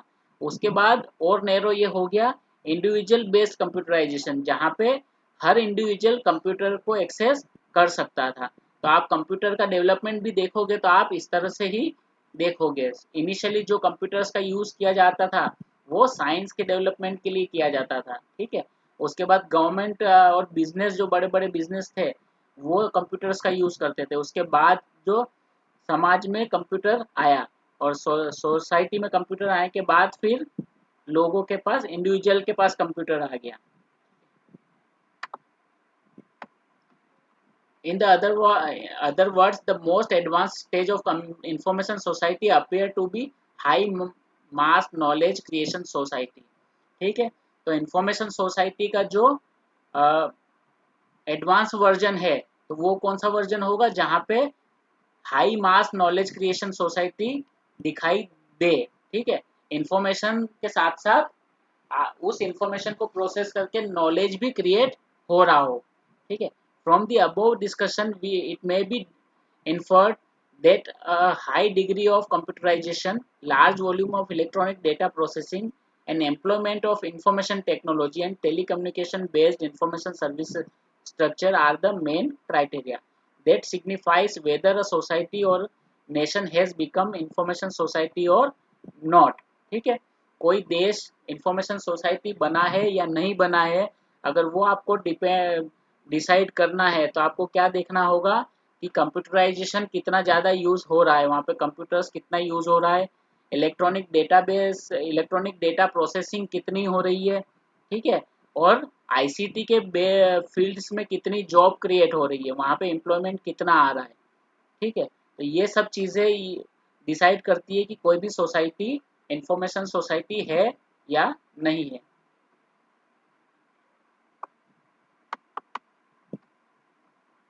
Different perceptions of information societies. अब यहाँ पे जो परसेप्शंस है इंफॉर्मेशन सोसाइटीज की, वो क्या क्या है। ठीक है, परसेप्शन मतलब अवधारणाएं। ठीक है, technological perception, the most common perspective of the information society lays emphasis upon spectacular technological innovations. The important idea is that breakthroughs in information processing, storage, transmission have led to the application of information technology in virtually all areas of society। यानी समाज के हर एक area में information technology का use होने लग गया है। Although IT has occupies a central role in all the literature of information society, this perspective emphasizes the technological infrastructure to the exclusion of other social, economical, and political attributes. Martin provided a number of scenarios detailing life in the information society, especially the spread of digital network as the key element. The convergence of computing and telecommunication resulted in the linking of computers, enabling establishment of good network। जो computers, individual computers को फिर क्या किया जा रहा है, link करके global networks बन रहे हैं जिसको हम इंटरनेट कहते हैं। ठीक है, वहाँ पे फिर अलग अलग टेक्नोलॉजीज का यूज हो रहा है जिससे लोग एक दूसरे से आसानी से जुड़ पा रहे हैं। ठीक है, तो फर्स्ट जो परसेप्शन है वो कौन सी हुई, ये है टेक्नोलॉजिकल परसेप्शन, कि टेक्निकली अगर इंफॉर्मेशन सोसाइटी आपको बनाना है तो वहाँ पे टेक्नोलॉजिकल यूज, आईटी का जो यूज है वो बहुत ज़्यादा साउंड होना चाहिए। ठीक है, सेकेंड परसेप्शन है economic perception. Some of the author who writes about information society point to the growth of the service sector in the industrialized nation and the decline of employment in manufacturing। ठीक है, तो वो क्या कह रहे थे कि जो जॉब्स हैं, ठीक है, एम्प्लॉयमेंट है, वो कहाँ पे जनरेट होगा, वो सर्विस सेक्टर में जनरेट होगा। ठीक है, और मैन्युफैक्चरिंग सेक्टर में जो एम्प्लॉयमेंट है वो कम हो जाएगा, मतलब प्रोडक्शन में जॉब्स कम होने लगेगी और सर्विसेज में जॉब बढ़ने लगेगी। तो पिछले 10-15 सालों में आपने क्या ऑब्जर्व किया है, आपने बीपीओस का देखा है ना कि बीपीओस जैसे बीपीओस बढ़ रहे हैं। बीपीओस क्या होते हैं, सर्विस सेक्टर्स होते हैं। यूएस की कंपनीज इंडिया में बीपीओस एस्टेब्लिश करती है और वहाँ का काम यहाँ से होता है। ठीक है, टाटा की सबसे ज़्यादा बड़ी कंपनी कौन सी है, टीसीएस। ठीक है, वो कौन सी सर्विस, कौन सी इंडस्ट्री है, वो एक सर्विस इंडस्ट्री है। और कौन सी इंडस्ट्री है, इन्फोसिस, वो कौन सी इंडस्ट्री है, वो भी एक सर्विस इंडस्ट्री है। विप्रो, वो कौन सी इंडस्ट्री है, वो भी एक सर्विस इंडस्ट्री है। तो जो जॉब्स हैं वो इस तरह की इंडस्ट्रीज में ज़्यादा बढ़ रही है। ठीक है, एचसीएल टेक्नोलॉजीज, जो कंप्यूटर इंडस्ट्रीज जो हैं वो केवल कंप्यूटर ही नहीं बनाती बट वो लोग क्या करते हैं, सर्विसेज भी करते हैं। और ऐसी बहुत सारी इंडस्ट्रीज काम करती है जो बीपीओस की तरह वर्क करती है, जो सर्विस इंडस्ट्रीज में है। तो वो परसेप्शन क्या के वो परसेप्शन यहाँ पे लागू हो रहा है, ठीक है, कि जो जॉब्स है वो सर्विस सेक्टर में ज़्यादा क्रिएट हो रही है rather than manufacturing sector. From some of the author, the dominant characteristics of information society is the nature of its economy. McCullough initiated this research perspective by analyzing the growth of the knowledge sector in US economy. ठीक है, उन्होंने study किया था कि knowledge sector में जो growth है वो कैसी हो रही है। उन्होंने क्या कहा, industries primarily concern with production and distribution of knowledge were examine separately rather than as a part of overall service sector. ठीक है, वो पूरे सर्विस सेक्टर में उन्होंने इंफॉर्मेशन सेक्टर को या नॉलेज सेक्टर को अलग से स्टडी किया। The knowledge industries included such areas as educational system, the media and communicative activities, libraries, and other information activities and research institutes. The contribution of this sector to GDP was found to be significant, estimated at about 40% for early 1960s.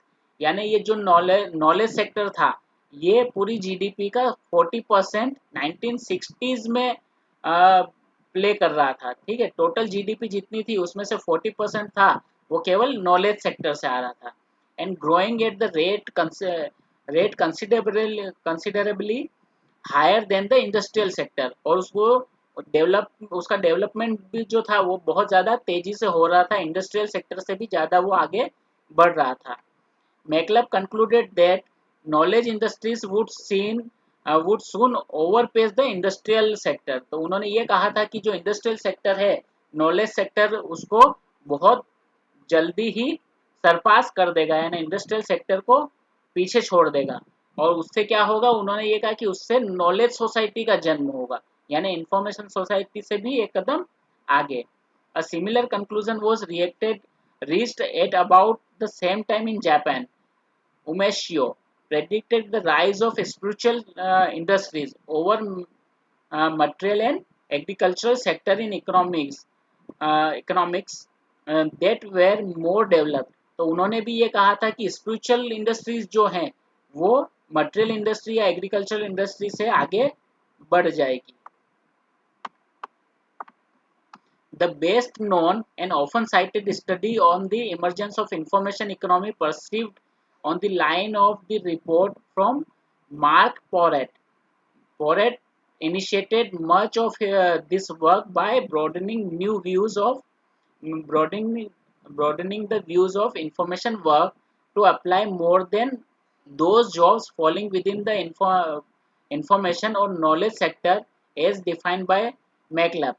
Ford began by defining information activities as including all resources consumed in producing, processing and distributing information goods and services. उन्होंने जैसे मैकलैब्स है उससे भी ज़्यादा अपनी जो information industry है उसकी डेफिनेशन को उन्होंने ब्रॉड किया। और उन्होंने क्या किया, उन्होंने ये किया कि जो भी इंडस्ट्री इंफॉर्मेशन और के गुड्स या सर्विसेज को प्रोड्यूस कर रही है या प्रोसेस कर रही है या डिस्ट्रीब्यूट कर रही है, उन सभी को उन्होंने इंफॉर्मेशन इंडस्ट्री में रखा। He defined the primary information sector as included all those businesses involving in the exchange of information goods and services in the market place. तो मार्केट में जो भी ऑर्गेनाइजेशन इंफॉर्मेशन को एज अ गुड एक्सचेंज करती है, उसकी service करती है, वो सारी इंफॉर्मेशन इंडस्ट्रीज में उन्होंने काउंट की। In addition, however, Port noted that great many jobs in other sector of economy can be thought of as information work. उन्होंने ये भी कहा कि जो दूसरी इंडस्ट्रीज हो रही है, चाहे वो मैन्युफैक्चरिंग है या कोई सी अलग प्रकार की इंडस्ट्री है, वहाँ भी बहुत सारी जॉब है जो खड़ी हो रही है, वो इस तरह की जॉब थी जो इंफॉर्मेशन वर्क कर रही थी। Nearly every organization produce, process and distributed information for its own internal consumption. बहुत सारी ऑर्गेनाइजेशन ऐसी थी जो अपने इंटरनल कम्युनिकेशन के लिए कंजप्शन के लिए भी इंफॉर्मेशन को क्रिएट कर रही थी या उसको डिस्ट्रीब्यूट कर रही थी. Thus a secondary information sector included this information activity. तो उन्होंने एक सेकेंडरी इंफॉर्मेशन सेक्टर को भी आइडेंटिफाई किया और वो सेकेंडरी इंफॉर्मेशन सेक्टर उनको कहाँ मिला? मैन्युफैक्चरिंग इंडस्ट्रीज में मिल रहा था कि वो मैन्युफैक्चरिंग इंडस्ट्री के अंदर भी एक छोटा सा इंफॉर्मेशन सेक्टर चल रहा था. Port Porat estimated that overall information activities accounted 45% of the gross national product in 1967. उन्होंने 1967 में ये कहा कि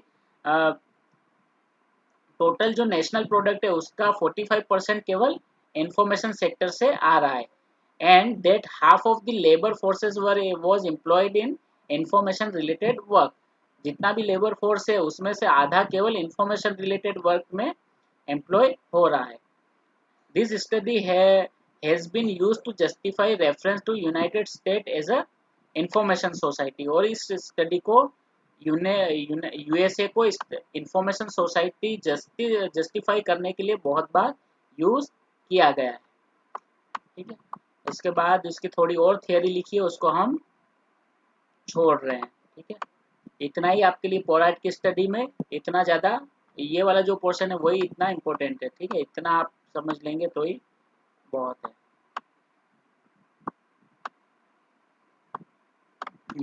यहाँ से पढ़ते हैं थोड़ा सा और. Mark Porat has been able to distinguish two different sectors, primary and secondary, then to consolidated them and separate out a non-information element of the society. Porat, by re-aggregating national economic statistics, is able to conclude that 46% of US GNP is accounted by the information sector. The United States is now an information-based society. As such, an information society where major arena of information activity are information goods and services, service producer and the public and private bureaucrats. ठीक है, तो उन्होंने ये कहा कि 46% जो GNP है US का वो इंफॉर्मेशन सेक्टर से बिलोंग करता है. इसलिए यूनाइटेड नेशंस जो है वो एक इंफॉर्मेशन बेस्ड इकोनॉमी है. ठीक है, तो उन्होंने ये डिफाइन किया बाद में कि इंफॉर्मेशन सोसाइटी वो होती है जहाँ पे major arena of information activity are information goods and service product. जहाँ पे मेजर बिजनेस जो होता है वो इंफॉर्मेशन गुड्स और सर्विस के प्रोड्यूसर और होते हैं जिसमें पब्लिक और प्राइवेट ब्यूरोक्रेट्स भी शामिल हैं. ठीक है, और थर्ड परसेप्शन है वो कौन सी है? Occupational perception. Another popular measure to emergence of information society is the one of the focus on occupational change. The contention is that we have achieved information society when predominance of occupation is found in information. लोग अपना occupation जो है काम है उसको change कर रहे थे. ठीक है, वो इंफॉर्मेशन सेक्टर में अपने आप को सेटल करने की कोशिश कर रहे थे. And that is to say, in information society, number of people employed in occupations such as teaching, research and development and activities associated with creative industries. ठीक है, जहाँ पे नॉलेज क्रिएशन ज़्यादा हो रहा था. ठीक है, इस तरह के काम में वो लोग आ रहे थे. जैसे मास मीडिया भी एक तरह का क्या हो गया? इंफॉर्मेशन सोसाइटी का ही एक पार्ट है. यानी इंफॉर्मेशन इंडस्ट्री का ही एक पार्ट है जहाँ पे नॉलेज क्रिएशन हो रहा है, नॉलेज डिसेमिनेट हो रहा है. ठीक है, तो इस तरह के सेक्टर में लोग काम करने के लिए ज़्यादा इच्छुक थे. ठीक है, and fourth perception is spatial perception. This perception of the information society has its core in the distinctive stress on space.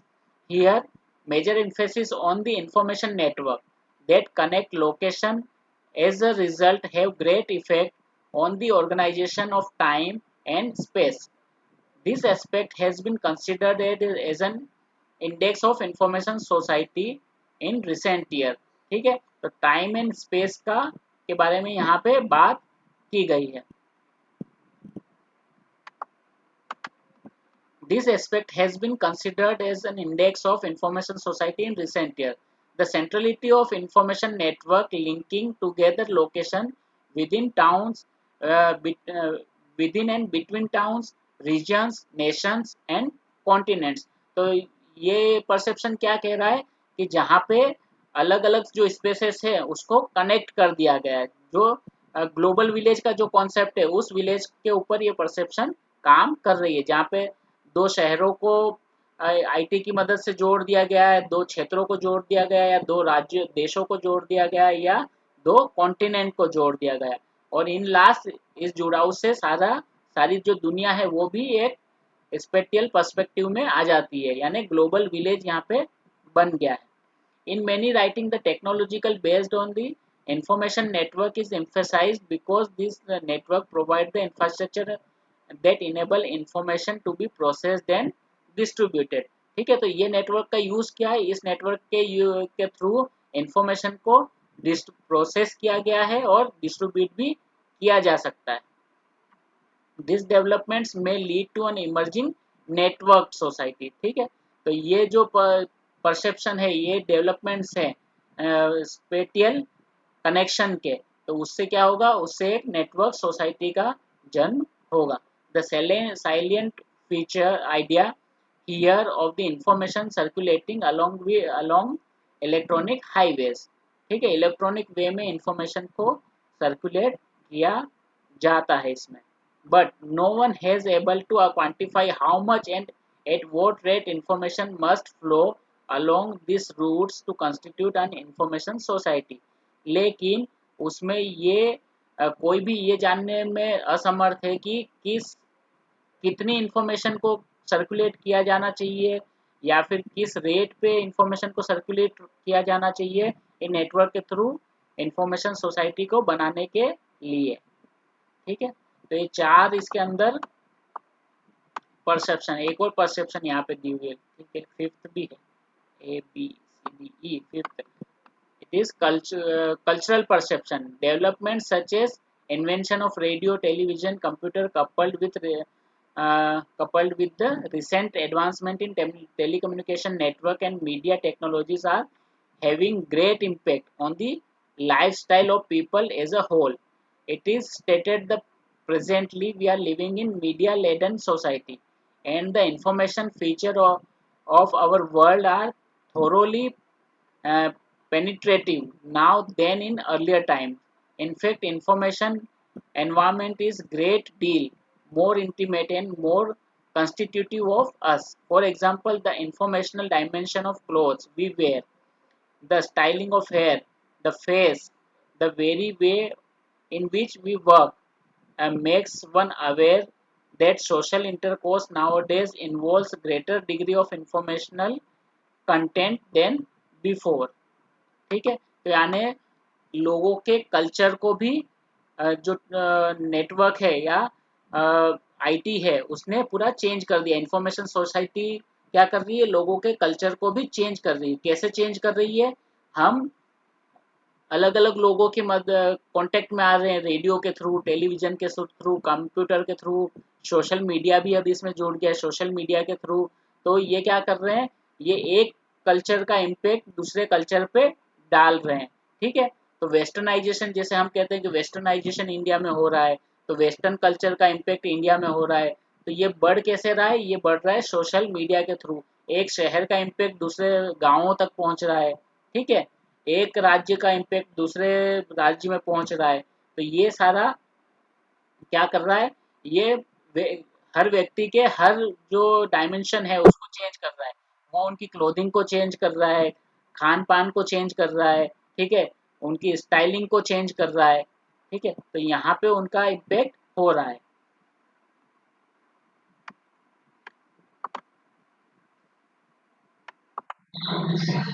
हाँ बोलिए। डी, डी वाला स्पेटियल परसेप्शन, स्पेटियल परसेप्शन में क्या है, स्पेटियल परसेप्शन में अ, ये माना जा रहा है कि जो अलग अलग जगह हैं, ठीक है, आईटी की मदद से उन सबको कनेक्ट किया जा सकता है। ठीक है, अगर इंफॉर्मेशन सोसाइटी बनानी है तो आपको इंफॉर्मेशन सोसाइटी आप किसे कहोगे, जब सारा वर्ल्ड जुड़ा हुआ होगा। ठीक है, तो सारे वर्ल्ड को जोड़ने के लिए आपको पहले शहरों को जोड़ना होगा, ठीक है, राज्यों को जोड़ना होगा, ठीक है, रीजन्स को जोड़ना होगा, देशों को जोड़ना होगा, कॉन्टिनेंट्स को जोड़ना होगा, और उसी के थ्रू आप पूरे दुनिया को एक साथ जोड़ सकते हैं। तो इसमें सबसे ज़्यादा रोल किसने प्ले किया है? वर्ल्ड वाइड वेब ने। इंटरनेट के ज़रिए हम आज पूरी दुनिया जो है वो एक छोटे से नेटवर्क में सिमट के रह गई है। ठीक है, तो ये है स्पेटियल परसेप्शन, यानी स्पेस के रूप में जो हम बोलते हैं कि ग्लोबल विलेज। ठीक है, पूरी दुनिया जो है एक विलेज के समान बन गई है। आप यहाँ पे बैठे बैठे अमेरिका में बैठे हुए लोगों से कनेक्ट हो सकते हैं, या वो रोज क्या कर रहे हैं वो आपको पता होगा। ठीक है, जो आपके कांटेक्ट में है। ठीक है, वहाँ आज क्या चल रहा है वो आपको जानने के लिए पहले 2-3 दिन लग जाते थे कि अमेरिका में कुछ हुआ, उसकी जानकारी आपको 2 दिन के बाद पता चलती थी। लेकिन आज कनेक्शंस इतने ज़्यादा स्ट्रॉन्ग है कि अगर वहाँ पे कुछ हो रहा है तो आप लाइव भी आपको यहाँ पे पता चल जाएगा। ठीक है, वहाँ पे तूफान आया तो वो 10 मिनट में आपको पता चल जाएगा कि अमेरिका में तूफान आ रहा है। ठीक है, या आया है। ठीक है, तो ये है spatial perception. Yes, network, yes network. ठीक है,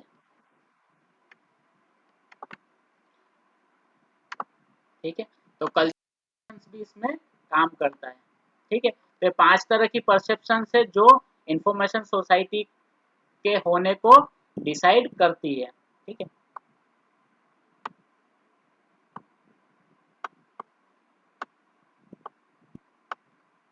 ये जो एक समिट की बात की थी ना, United state world world summit on information society, तो उसके बारे में भी यहाँ पे आपको इंफॉर्मेशन मिल जाएगी अगर आप पढ़ना चाहें तो। कुछ चीज़ें अब हम नेक्स्ट पार्ट पे जाएंगे, दैट इज नॉलेज सोसाइटी। ठीक है, अब इंफॉर्मेशन सोसाइटी और नॉलेज सोसाइटी, ये दोनों में क्या डिफरेंस है इसको भी हमको समझना होगा। ठीक है, changes is the essence of growing society. Information and communication technologies are seen as the facilitator of change. Current revolution around the importance of information and knowledge is profound. In fact, a new class structure is being created around the wealth of information and knowledge. Nowadays, knowledge has come to constitute of the ways that we live. ठीक है, तो information society को change करने में फिर से किसका role रहा है? आईसीटी का। आईसीटी ने पूरी समाज को एक इंफॉर्मेशन सोसाइटी की तरह बनाया। ठीक है, और इंफॉर्मेशन का रोल जो है वो उतना ज़्यादा महत्वपूर्ण हो गया कि इंफॉर्मेशन से भी आगे व्यक्ति अपने आप को देखने लग गए। Historically, historically speaking, it is correct to say to a greater or lesser extent, knowledge has always followed the development of man and mankind. ठीक है, तो ये सही बात है कि मानव विकास जो है वो ज्ञान के साथ ही हुआ है।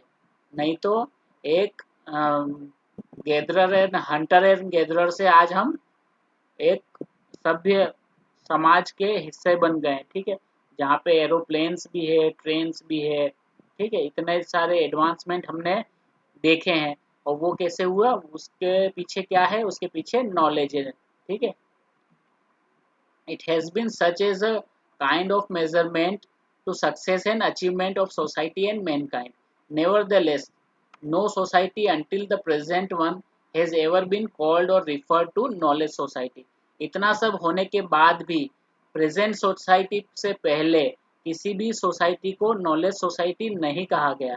चाहे हम जंगल में रहने वाले जंगली व्यक्तियों से आज साइंटिफिकली डेवलप्ड नेशंस में कन्वर्ट हो गए, लेकिन फिर भी इतने सालों से किसी भी समाज को या किसी भी क्षण में या किसी भी समय में उनको नॉलेज सोसाइटी नहीं कहा गया।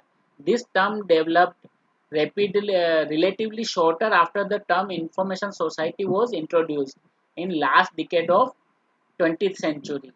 ठीक है, ये कब इवॉल्व हुआ ये टर्म? इंफॉर्मेशन सोसाइटी का जो कॉन्सेप्ट है वो इवॉल्व हुआ, उसके बाद ये टर्म का भी, इस टर्म का भी जनरेशन हुआ। ठीक है, और ये कब हुआ, in last decade of 20th century यानी 1990s में। The reason for this might be the technology related developments which have fundamentally transferred the degree to which knowledge is being integrated into economic activity to the extent that we are witnessing in shift in a very basis of competitive advantages. The expression knowledge society recognizable more as a social project than a sign of times is not without substance. In 1916s, the debate on industrial society raised the question whether there can be considered a paradigm shift toward knowledge based society. ठीक है, industrial society थी, उसके बाद ये इस चीज़ पे debate हुई कि क्या इंडस्ट्रियल सोसाइटी से हम नॉलेज बेस्ड सोसाइटी में कन्वर्ट हो सकते हैं या नहीं हो सकते हैं। कुछ ऑथर्स ने कहा था that some has already foresaw knowledge has as the main indicator in order to displace labor and capital as the main driving force of capitalistic developments। ठीक है, तो लेबर और कैपिटल इन दोनों को कौन सी चीज रिप्लेस कर देगी, नॉलेज रिप्लेस कर देगा। ठीक है, however the notion knowledge society emerged towards the end of 1990s and is particularly used as an alternative by some academic circles in the information society। ठीक है, एकेडमिक जो लोग इंफॉर्मेशन सोसाइटी की बात कर रहे थे, उनमें से कुछ लोगों ने उसको अल्टरनेटिव वे देते हुए नॉलेज सोसाइटी कॉन्सेप्ट को भी डिस्कस किया। UNESCO in particular has adopted the term knowledge society or its variant knowledge societies within its institutional policies। तो इसमें सबसे आगे कौन था, यूनेस्को था, जिसने नॉलेज सोसाइटी टर्म को एक्सेप्ट किया। There has been deal of reflection on the issue which strive to incorporate more integral concept that is not only related to the economic dimension। उन्होंने इकोनॉमिक डायमेंशन से भी आगे सोचना शुरू किया। For instance, doctor A.W. Khan, farmer assistant director general of communication and information, UNESCO, he writes, information society is the building block for knowledge society। Information society क्या था, knowledge society बनाने के लिए एक ईंट की तरह वो काम कर रहा था। Where is I C the concept of information society is linked to the idea of technological innovation. तो इंफॉर्मेशन सोसाइटी टेक्नोलॉजिकल इनोवेशन जो है उसके साथ जुड़ा हुआ है। The concept of knowledge society includes a dimension of social, cultural, economical, political and institutional transformation। Information society क्या था, ट्रांसफॉर्मेशन किस किस संदर्भ में था, केवल टेक्नोलॉजिकल इनोवेशन के संदर्भ में था। और नॉलेज सोसाइटी जो है वो किस संदर्भ में ट्रांसफॉर्मेशन है, वो social, cultural, economical, political and institutional transformation and more pluralistic and developmental perspective. The concept of knowledge society is preferable to that of knowledge information society because it better captures the complexity and dynamism of the change taking place। तो information society को UNESCO ने क्या कहा कि वो केवल technological transformation को दर्शाता है, लेकिन जो नॉलेज सोसाइटी है वो सोशल ट्रांसफॉर्मेशन को भी दर्शाता है, कल्चरल ट्रांसफॉर्मेशन को भी दर्शाता है, इकोनॉमिकल ट्रांसफॉर्मेशन को भी दर्शाता है, पॉलिटिकल ट्रांसफॉर्मेशन को भी दर्शाता है और इंस्टीट्यूशनल ट्रांसफॉर्मेशन को भी दर्शाता है। इसलिए आज की जो सोसाइटी है उसको इंफॉर्मेशन सोसाइटी कहने की बजाय नॉलेज सोसाइटी कहना ज़्यादा बेटर रहेगा। The knowledge in question is important not only for economic growth but also for empowering and developing all the sector of the society। जो नॉलेज है वो केवल इकोनॉमिकल ग्रोथ के लिए ही जरूरी नहीं है बल्कि समाज के हर सेक्टर की ग्रोथ के लिए या डेवलपमेंट के लिए वो जरूरी है। Today on the political level and also many scientific discipline the assumption that we are already living in knowledge based society. The vision of knowledge based society determines at least the perception of western society. ठीक है, तो कुछ लोग ये कह रहे हैं कि हम ऑलरेडी नॉलेज बेस्ड सोसाइटी में रह रहे हैं. डेफिनेशन इसकी क्या कहेंगे? The transformation of existing social structure by knowledge as a core resource for economic growth, employment and as a factor of production constitutes the criteria for redesignate advanced modern society as knowledge society. तो जो advanced modern society है उसको knowledge society कहने के लिए कुछ criterias यहाँ पे आइडेंटिफाई किए गए हैं कि जहाँ पे नॉलेज है वो एक कोर प्रोडक्ट की तरह या कोर रिसोर्स की तरह वर्क करेगा इकोनॉमिकल ग्रोथ के लिए, एम्प्लॉयमेंट के लिए और प्रोडक्शन के लिए. इन सब चीज़ों के लिए नॉलेज जो है वो एक कोर आइडिया की तरह काम करेगा. Such a society in which knowledge plays a crucial and decisive role, which its entire mechanism and organization give an impetus for new knowledge, ensuring the condition of its inception and use, which further increases new knowledge. Society is therefore structured on knowledge. It is simply deeply penetrated so that complete functioning of society, included the entire development and progress rest on knowledge. यानी पूरे समाज में जो central idea है यानी central force होगी वो क्या होगी? वो नॉलेज ही होगा हर चीज के लिए, चाहे वो प्रोडक्शन हो या सर्विस हो या फिर सोशल स्ट्रक्चर हो. उन सब के डेवलपमेंट के लिए जो कोर आइडिया वर्क करेगा वो होगा knowledge. In the knowledge society, the traditional measure of competitiveness such as labor cost, recourse, endowments and infrastructure are replaced by new dimensions such as patent, research and development, availability of knowledge workers. तो पहले क्या था? पहले labour था, resources थे, infrastructure था. उन सब चीज़ों को रिप्लेस क्या कर रहा है? पेटेंट्स रिप्लेस कर रही है, R&D डेवलपमेंट R&D रिप्लेस कर रहा है. ठीक है, नॉलेज वर्कर्स क्या है, कितने हैं, वो रिप्लेस कर रहा है. तो कैपिटल, लेबर, इन सब को रिप्लेस कर रहा है नॉलेज, पेटेंट, R&D एक्सेट्रा. ठीक है, the emphasis is not on the knowledge any emphasis is not on the knowledge anybody has but knowledge one produce. यानी जो भार है वो इस चीज पे नहीं है कि किसमें कितना नॉलेज है, भार इस चीज पे है कि आप में नॉलेज है लेकिन आप उसको प्रोड्यूस कितना कर पा रहे हो. ठीक है, अगर आप उसको प्रोड्यूस नहीं कर पा रहे हैं तो फिर वो नॉलेज किसी भी काम का नहीं है.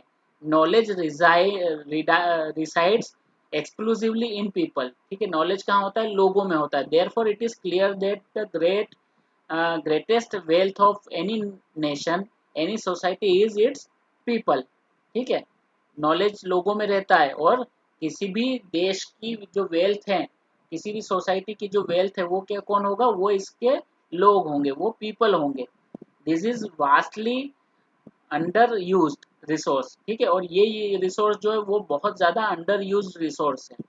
ठीक है, which offers the opportunity for the any country to make major breakthrough and catch up with countries presently more developed.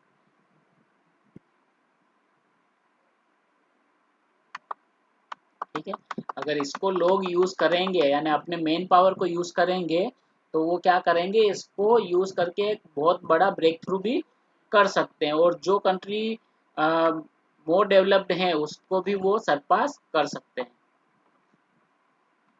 It is necessary to differentiate here between definition that aims to characterize an existing or emerging reality from those that expression a vision, a lifelong uh, longing, or a desire for potential society. Both are relevant. The former is their contribution to analysis and the latter because they guide policies. ठीक है, तो जो ये दोनों चीज़ें हैं, एक longing desire for potential society और एक विजन. ठीक है, अब ये दोनों चीज़ें क्या होती है? ये दोनों इंटर रिलेवेंट है. ठीक है, दोनों रिलेटेड है. एक उसमें से क्या करती है कि वो अपने एनालिसिस के लिए कंट्रीब्यूशन करती है और दूसरा क्या करता है? वो उसकी जो पॉलिसीज हैं, ठीक है, उसकी जो पॉलिसीज है वो क्या होती है, वो गाइडिंग होती है। दे गाइड पॉलिसीज, वो गाइड जो पॉलिसीज हैं उस पॉलिसीज को बनाने के लिए गाइड करती है। In the first category we shall refer Manuel Castells as an authority on the subject information society. As for info knowledge society, he points it is to deal with a society in which conditions for generating knowledge and processing information have substantially changed by technological revolution focused on information processing, knowledge generation and information technologies। ठीक है, तो यहाँ पे भी वही चीज़ है कि जो सेंट्रल में है वो नॉलेज ही होगा कि एक ऐसी सोसाइटी जो नॉलेज को जनरेट करती हो, नॉलेज को प्रोसेस करती हो, ठीक है, और टेक्नोलॉजिकल रिवोल्यूशंस उसकी जगह उसकी वजह से आ रहे हों, ठीक है, टेक्नोलॉजिकल रेवोल्यूशन में नॉलेज बहुत ज़्यादा रोल प्ले कर रहा हो, ठीक है, ये उसकी थोड़ी थियरी है, इसको हम अभी स्केप कर रहे हैं because we have less time. अब कैरेक्टरिस्टिक्स ऑफ नॉलेज सोसाइटी हम पढ़ लेते हैं। What are the characteristics of knowledge society? There are many component of knowledge society. First of all, there is a huge quantity of newly created knowledge in all fields, continuously expanding and exponentially growing. Statistics are known about exponential growth of knowledge of the entire past historical period, including all kind of publication, as one of the proof of whole process. Knowledge society में क्या है, उसकी quantity है, ठीक है, कि जो knowledge है वो बहुत ज़्यादा ग्रो कर रहा है, बहुत ज़्यादा डेवलप हो रहा है, ठीक है, और स्टेटिस्टिक्स की मदद से आप ये जान सकते हैं कि नॉलेज हॉरिजॉन्टली या वर्टिकली एक्सपोनेंशियली कितना ज़्यादा प्रोड्यूस हो रहा है। The situation with the total number of researcher in the world and the entire research capacity can be compared with past time. Not only the number of literate people but also that of the educated people has increased enormously in the research world, whole world, यानी whole world में ना केवल literate people बढ़ रहे हैं, ठीक है, पढ़े हुए लिखे लोग बढ़ रहे हैं, बल्कि जो रिसर्चर्स हैं उनका नंबर भी बहुत ज़्यादा बढ़ रहा है। और जब आप उसको एनालाइज करोगे तो आप ये समझ जाओगे कि जो नॉलेज क्रिएशन है वो बहुत ज़्यादा बढ़ रहा है, पब्लिकेशन बहुत ज़्यादा इंक्रीज हो रहे हैं। To this, we need to add new possibility of informing, communicating, and teamwork, which were incomplete and unthinkable earlier। तो इससे हम क्या सोच सकते हैं कि अभी जो टीम वर्क है, ठीक है, वो इंफॉर्मेशन और इंफॉर्मेशन कम्युनिकेशन की जो पॉलिसीज हैं, टीम वर्क की जो पॉलिसीज हैं, ठीक है, और ये साथ में मिल के काम करने की जो पॉसिबिलिटीज जो आईसीटी के कारण अभी है, वो पहले सोची भी नहीं जा सकती थी। आज 2 या 3 अलग अलग देशों के लोग एक साथ मिलके एक पेपर पे काम कर सकते हैं, एक रिसर्च पे काम कर सकते हैं, लेकिन ये पहले पॉसिबल नहीं था। इंटर यानी collaborative research beyond the boundaries of nation is now possible. Modern ICT has connected the world on all levels so closely that the entire globe has become a net from which we can connect partially, practically from one point to another। ठीक है, पूरी दुनिया को इतना जोड़ दिया है कि हम प्रैक्टिकली एक दूसरे से जुड़ के काम कर सकते हैं। All these create conditions for development of new knowledge and awareness, uninterrupted process and development. This process is advancing with such an speed and dimension that all those who are not directly or indirectly involved with will untimely stay on the fringes. And knowledge is no more connected with an individual, it is today characteristics of the society as a whole, as an interconnected society. ठीक है, अब knowledge जो है किसी एक व्यक्ति से जुड़ा हुआ नहीं है, वो सोसाइटी एज अ होल से जुड़ा हुआ हो गया है। ठीक है, in a perfect knowledge society all people open and timely access to information and knowledge, the capacity to absorb interpret information. ठीक है, ये देखिए, ये जो चीज़ है ना बहुत ज़्यादा इम्पोर्टेंट है। इसको आपको केवल याद नहीं करना है, इसको समझना भी है। ठीक है, क्या ये रियलिटी में है या नहीं है। First, open and timely access to information and knowledge. Second, the capacity to absorb and interpret information. This point is very much important. ठीक है, avenue and opportunity to use knowledge and decision making and for transformation of higher quality life. ठीक है, तो ये जो characteristics हैं इसको आपको समझना बहुत ज़रूरी है अगर आपको नॉलेज सोसाइटी समझना है तो। ठीक है, क्या लोगों के पास अभी टाइमली एक्सेस है इंफॉर्मेशन और नॉलेज की? क्या उनमें इंफॉर्मेशन को इंटरप्रेट करने की और उनको उसको एब्जॉर्ब करने की कैपेसिटी है? ठीक है, क्या उनमें ये कैपेसिटी है कि वो नॉलेज को यूज़ करके डिसीजन मेकिंग कर पाए? ठीक है, तो ये बहुत ज़्यादा ज़रूरी है। Establishment of knowledge based society. ठीक है, तो ये यहाँ पे नॉलेज बेस्ड इकोनॉमी यानी वही, ये अब घुमा फिरा के पूरे में वही रहेगा। केवल एक चीज़ है कि गवर्नमेंट ने इस बारे में सोचा और उन्होंने नेशनल नॉलेज कमीशन बनाया था। ठीक है, फर्स्ट जिसके चीफ थे कौन थे? नेशनल नॉलेज कमीशन, उसके फर्स्ट चीफ कौन थे पता है किसी को? हम्म? किसी को पता है? नेशनल नॉलेज कमीशन के फर्स्ट डायरेक्टर या डेजिग्नेशन मुझे याद नहीं है। सैम पिट्रोदा। ठीक है, सैम पिट्रोदा थे उसके फर्स्ट चीफ जो नेशनल नॉलेज कमीशन बना था। ठीक है, तो फर्स्ट इसका ये है नॉलेज बेस्ड इकोनॉमी। ठीक है, पूरी इकोनॉमी के का जो बेस है वो पूरा नॉलेज होगा। ठीक है, know what, know why, know how, सब कुछ नो के साथ जुड़ा है। अब नो के बारे में ज़्यादा बातें होती है ना, know what, know why, know who, know how.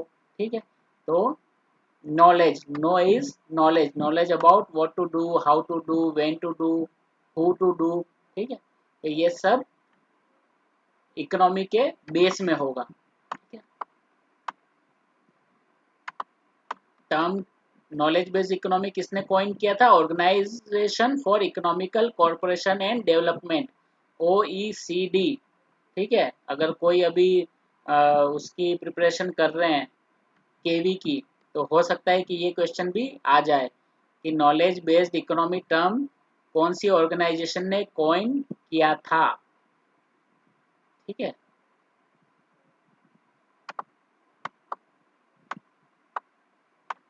to fully understand the working of knowledge based economy, the economic concepts and measuring are required, which track phenomena beyond conventional market transitions. In general, it was suggested by OECD that improved the indication for QBE are needed for the following tasks: measuring knowledge input, measuring knowledge stocks and flows, measuring knowledge output, measuring knowledge network, and measuring knowledge and learning. A full bench of research conducted by OECD for developing improvement indicator for KB can be found in the OECD publication The Knowledge Based Economy 1996। वहाँ पे उन्होंने पूरा knowledge society के बारे में लिखा हुआ है। ठीक है, the world bank has recently developed knowledge assessment methodology and score cards. They have formulated a set of 63 variables as proxies for four areas that they consider essential for the development of knowledge based societies। तो उसके लिए उन्होंने 63 variables को identify किया जो knowledge based society के लिए जरूरी है। ठीक है, उनमें से कुछ ये हैं और भी होंगे। ठीक है, developing countries, as part of economic history, the knowledge era has unfolded with remarkable speed. A consequence's most basic tool for creating and managing wealth has lagged far so far behind the need. ठीक है, एक knowledge इरा, फिर यहाँ पे उसी की बात है, कहीं भी ले जाके ये एक ही जगह पे सेंटर में आ रहा है, that is knowledge as a part of economic history the knowledge era has unfolded with remarkable history. तो नॉलेज इरा जो है इकोनॉमिक हिस्ट्री में वो बहुत ज़्यादा एक रिमार्केबल स्पीड के साथ अनफोल्डेड हुआ as a consequences of most basic tool for creating and managing wealth has been lagged far behind the need. ठीक है, तो ये एक ऐसा टूल है कि जो यूज में नहीं हो पा रहा था। This is true of most of the developing countries.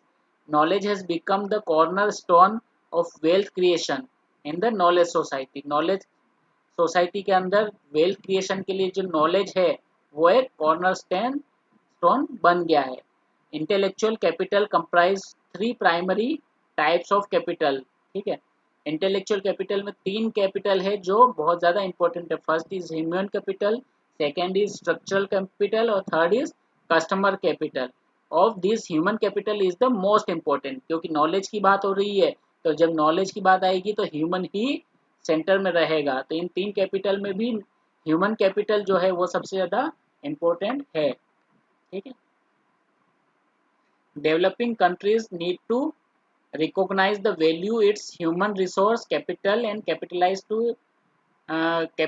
on to the task of amassing wealth of knowledge which works for the poor and promotes social equality। ठीक है, तो नॉलेज क्या करता है, नॉलेज किसी में भी इन डिफ्रेंशिएशन नहीं करता है। ठीक है, नॉलेज हमेशा इक्वलिटी में, वो चाहे पुअर हो या कोई रिच हो, वहाँ पे उसमें कोई डिफ्रेंशिएशन नहीं होता है। और नॉलेज जहाँ भी वर्क करेगा वहाँ पे सोशल इक्वलिटी बढ़ेगी। ठीक है, the wealth of knowledge will enable developing countries to emerge as a social strong economic and become independent of low cost labour, increasing productivity as well as income. ठीक है, तो यानी जो भी प्रॉब्लम है लो कॉस्ट लेबर की, ठीक है, और ये प्रोडक्टिविटी को भी इंक्रीज करेगा। तो ये है नॉलेज बेस्ड सोसाइटी। ठीक है, ये समरी है, समरी को आप पढ़ सकते हैं। इन शॉर्ट, अगर इन दोनों में डिफरेंस, अगर इतना पढ़ने के बाद अगर आपसे पूछा जाए कि नॉलेज सोसाइटी और इंफॉर्मेशन सोसाइटी दोनों में क्या डिफरेंस है, तो कोई बता पाएगा क्या डिफरेंस है? एनीवन?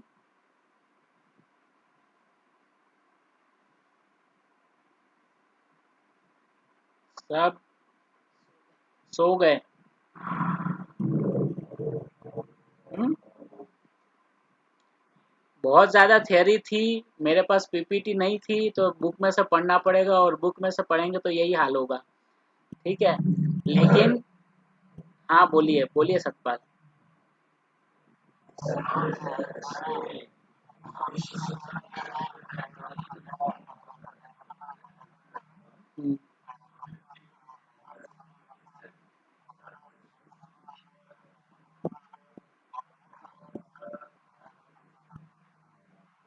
करेक्ट, ठीक है, सोशल कल्चरल इकोनॉमिकल पॉलिटिकल सभी तरह के जो एडवांसमेंट या ट्रांसफॉर्मेशन है उन सबको नॉलेज इकोनॉमी में ध्यान में रखा गया है। जबकि इंफॉर्मेशन इकोनॉमी में यही माना गया है कि इंफॉर्मेशन जो प्रोडक्शन है, प्रोडक्शन सोसाइटी है, वहाँ पे इंफॉर्मेशन वर्कर्स है या इंफॉर्मेशन सेक्टर है उसको कितना ज़्यादा ध्यान में रखा गया है।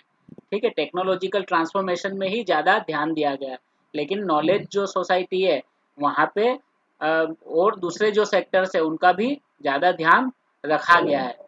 ठीक है, तो ये सब देखने के बाद अब आपको क्या लगता है, इंडिया नॉलेज सोसाइटी है या इंफॉर्मेशन सोसाइटी है? जो प्रोस्पेक्ट जो तीन चार चीज़ें हैं नॉलेज सोसाइटी की के कैरेक्टरिस्टिक्स, क्या वो इंडिया में अभी आइडेंटिफाई किए जा सकते हैं या नहीं किए जा सकते हैं?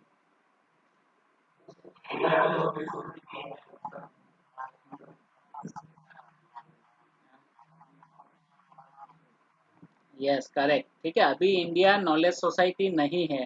ठीक है, यहाँ पे अभी इंफॉर्मेशन केवल जो बिजनेस आइडियाज है वहीं पर यूज हो रही है, लेकिन जो सोसाइटी है वहाँ पे अभी जो नॉलेज, सोसाइटी बनने के लिए जो नॉलेज या इंफॉर्मेशन की एनालिसिस की पावर, उसको ग्रास्प अप करने की पावर, ठीक है, उसको समझने की पावर, उसको यूज करके डिसीजन तक पहुंचने की पावर, वो सब बहुत ज़्यादा मिसिंग है। अभी तो इंडिया में मैं ये कहूँगा कि लोगों में इंफॉर्मेशन को आइडेंटिफाई करने की भी पावर नहीं है। नॉलेज तो बहुत दूर की बात है।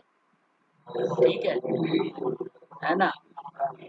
यस, इंफॉर्मेशन को भी लोग एनालाइज नहीं कर सकते, और उसका रीज़न क्या है पता है? इसमें जो मेन चीज़ें थी वो यहाँ पे मिस हो गई। जो पहले लास्ट में होना था वो पहले दिया है। इंफॉर्मेशन सोसाइटी और नॉलेज सोसाइटी को बाद में पढ़ा रहे हैं, लेकिन रोल ऑफ लाइब्रेरीज को हमने शुरू में पढ़ लिया, लेकिन वो लास्ट में होना चाहिए था। लाइब्रेरीज का रोल बहुत ज़्यादा है। आप अगर डेवलपिंग कंट्रीज देखेंगे, अगर आप यूके या यूएसए जाएंगे ना, तो वहाँ पे संडेज को पब्लिक लाइब्रेरीज में लाइन लगती है पढ़ने के लिए लोगों की। जिस तरह से मॉल में यानी थे यहाँ पे इंडिया में थिएटर में बाहर लाइन लगती है ना टिकट लेने के लिए, वैसे लाइब्रेरीज में वहाँ पे लाइन लगती है। ठीक है। और आप पिछले कुछ सालों के अगर बुकर प्राइज या इस तरह की बेस्ट सेलिंग बुक्स को देखोगे, तो उनके जो ऑथर्स है तो वो बहुत नए नए ऑथर आते हैं, अचानक कहीं से आ जाते हैं। तो वो ऑथर्स कौन होते हैं? बहुत यानी प्रोमिनेंट ऑथर्स नहीं होते, प्रोमिनेंट राइटर्स नहीं होते वो लोग कैजुअल राइटर्स होते हैं, वो सिंपल हाउस वाइफ्स होते हैं, कोई किसी फैमिली का कोई भी बंदा हो गया, ठीक है, कोई भी लिखता है, उनको पढ़ने का शौक है इसलिए वो लिखने का भी शौक होता है, तो लिखते हैं और उनकी बुक इतनी फेमस हो जाती है। ठीक है। लेकिन ये सब चीज़ें इंडिया में मिसिंग है। हम लोग आजकल तो हम सोशल मीडिया की इंफॉर्मेशन पे ज़्यादा डिपेंडेंट है। ठीक है, सोशल मीडिया में जो आ गया वो हमारे लिए यूनिवर्सिटी के प्रोफेसर ने कुछ बता दिया, वो वैसा ज्ञान हो गया है। ठीक है, सोशल मीडिया पे कोई वीडियो आ गया तो उसको देख के हमको लगता है हाँ ये वीडियो सही है, लेकिन इंडिया में इंफॉर्मेशन से ज़्यादा मिस इन्फॉर्मेशन फैली हुई है, इंफॉर्मेशन से ज़्यादा प्रोपागेंडा फैला हुआ है, इंफॉर्मेशन से ज़्यादा डिस इन्फॉर्मेशन फैली हुई है, इंफॉर्मेशन से ज़्यादा ऑब्सोलेट इन्फॉर्मेशन फैली हुई है। ठीक है, तो ये जब तक आइडेंटिफाई लोग करना नहीं चाहें सीखेंगे, तब तक वो इंफॉर्मेशन सोसाइटी तक भी नहीं पहुंच पाएंगे। अभी इंफॉर्मेशन सोसाइटी को केवल आप बिजनेस पर्सपेक्टिव में रख सकते हैं, इंडस्ट्रीज में रख सकते हैं, लेकिन सोसाइटी की अगर हम जब शब्द यूज करते हैं तो वहाँ पे लोग इंक्लूड हो जाते हैं। तो अभी भी लोगों तक वो सब चीज़ें नहीं पहुंची है। जब तक लोगों तक चीज़ें नहीं पहुंचेगी, लोग उसकी इंफॉर्मेशन का इम्पोर्टेंस नहीं समझेंगे, उसका इम्पोर्टेंस, इंफॉर्मेशन का एडवांटेज या डिसएडवांटेज क्या होता है उसके, ठीक है, उसको क्या कहेंगे, किसी भी चीज़, हाँ, उसके रिस्पॉन्सिबिलिटीज क्या होती है, लोगों को इंफॉर्मेशन यूज करना नहीं आएगा, तब तक हम अपने आप को इंफॉर्मेशन सोसाइटी भी एक बार तो कहना मुश्किल होगा। ठीक है ना? ये सब चीज़ें हैं, तो बहुत ज़्यादा इम्पोर्टेंट ये टॉपिक है, लेकिन इसको थ्योरेटिकल, ठीक है, बहुत सारी थ्योरेटिकल या कॉन्सेप्चुअल बेसिस होते हैं, लेकिन उन कॉन्सेप्चुअल बेसिस से निकल के जो एसेंस आता है, उस एसेंस के ऊपर अगर हम अपने आप को सोचेंगे तो बहुत ज़्यादा इसमें सोचने के लिए कि हम अपने आप को कहाँ देखते हैं। ठीक है। तो तो कोई क्वेरी है इसमें किसी को कुछ, इसको आप पढ़िए, ठीक है। और इतना देखिए, जब आप एग्जाम की अगर बात करें तो एग्जाम में इतना ज़्यादा तो आप लिख नहीं पाओगे, तो पढ़िए ज़्यादा, इतना पढ़ोगे आप तो आप 8-10 पेज आराम से लिख लोगे। ठीक है, उसमें से आपको लेना एसेंस ही है, बहुत सारी थ्योरीज है, बहुत सारा पूरी बुक्स का समराइज यहाँ पे किया हुआ है, तो उतना ज़्यादा हमें नहीं समझना है। ठीक है, उसको समझना है लेकिन उतना एग्जाम में नहीं लिखना है। ठीक है, थ्योरीज हमें सब थोड़ा बोरिंग ही होता है, क्योंकि उसका कॉन्सेप्चुअल अंडरस्टैंडिंग होता है, उनका ऑथर का पूरा एसेंस दिया हुआ होता है कि वो कैसे सोच रहा है, कहाँ से शुरू किया। ठीक है, तो थोड़ा मुश्किल होगा, लेकिन जो इसके मेन पॉइंट्स है अगर वो हम समझ जाएंगे तो पूरा कॉन्सेप्ट हमें समझ में आ जाएगा। इंफॉर्मेशन सोसाइटी क्या है, नॉलेज सोसाइटी क्या है, दोनों के कैरेक्टरिस्टिक्स क्या हैं। ठीक है, इंफॉर्मेशन सोसाइटी बनने के लिए क्या होना चाहिए और नॉलेज सोसाइटी बनने के लिए क्या होना चाहिए, और इन दोनों को बनाने के लिए लाइब्रेरीज का क्या रोल है। ठीक है। ठीक है, कोई क्वेरी अगर किसी को है तो आप मुझसे पूछ सकते हो।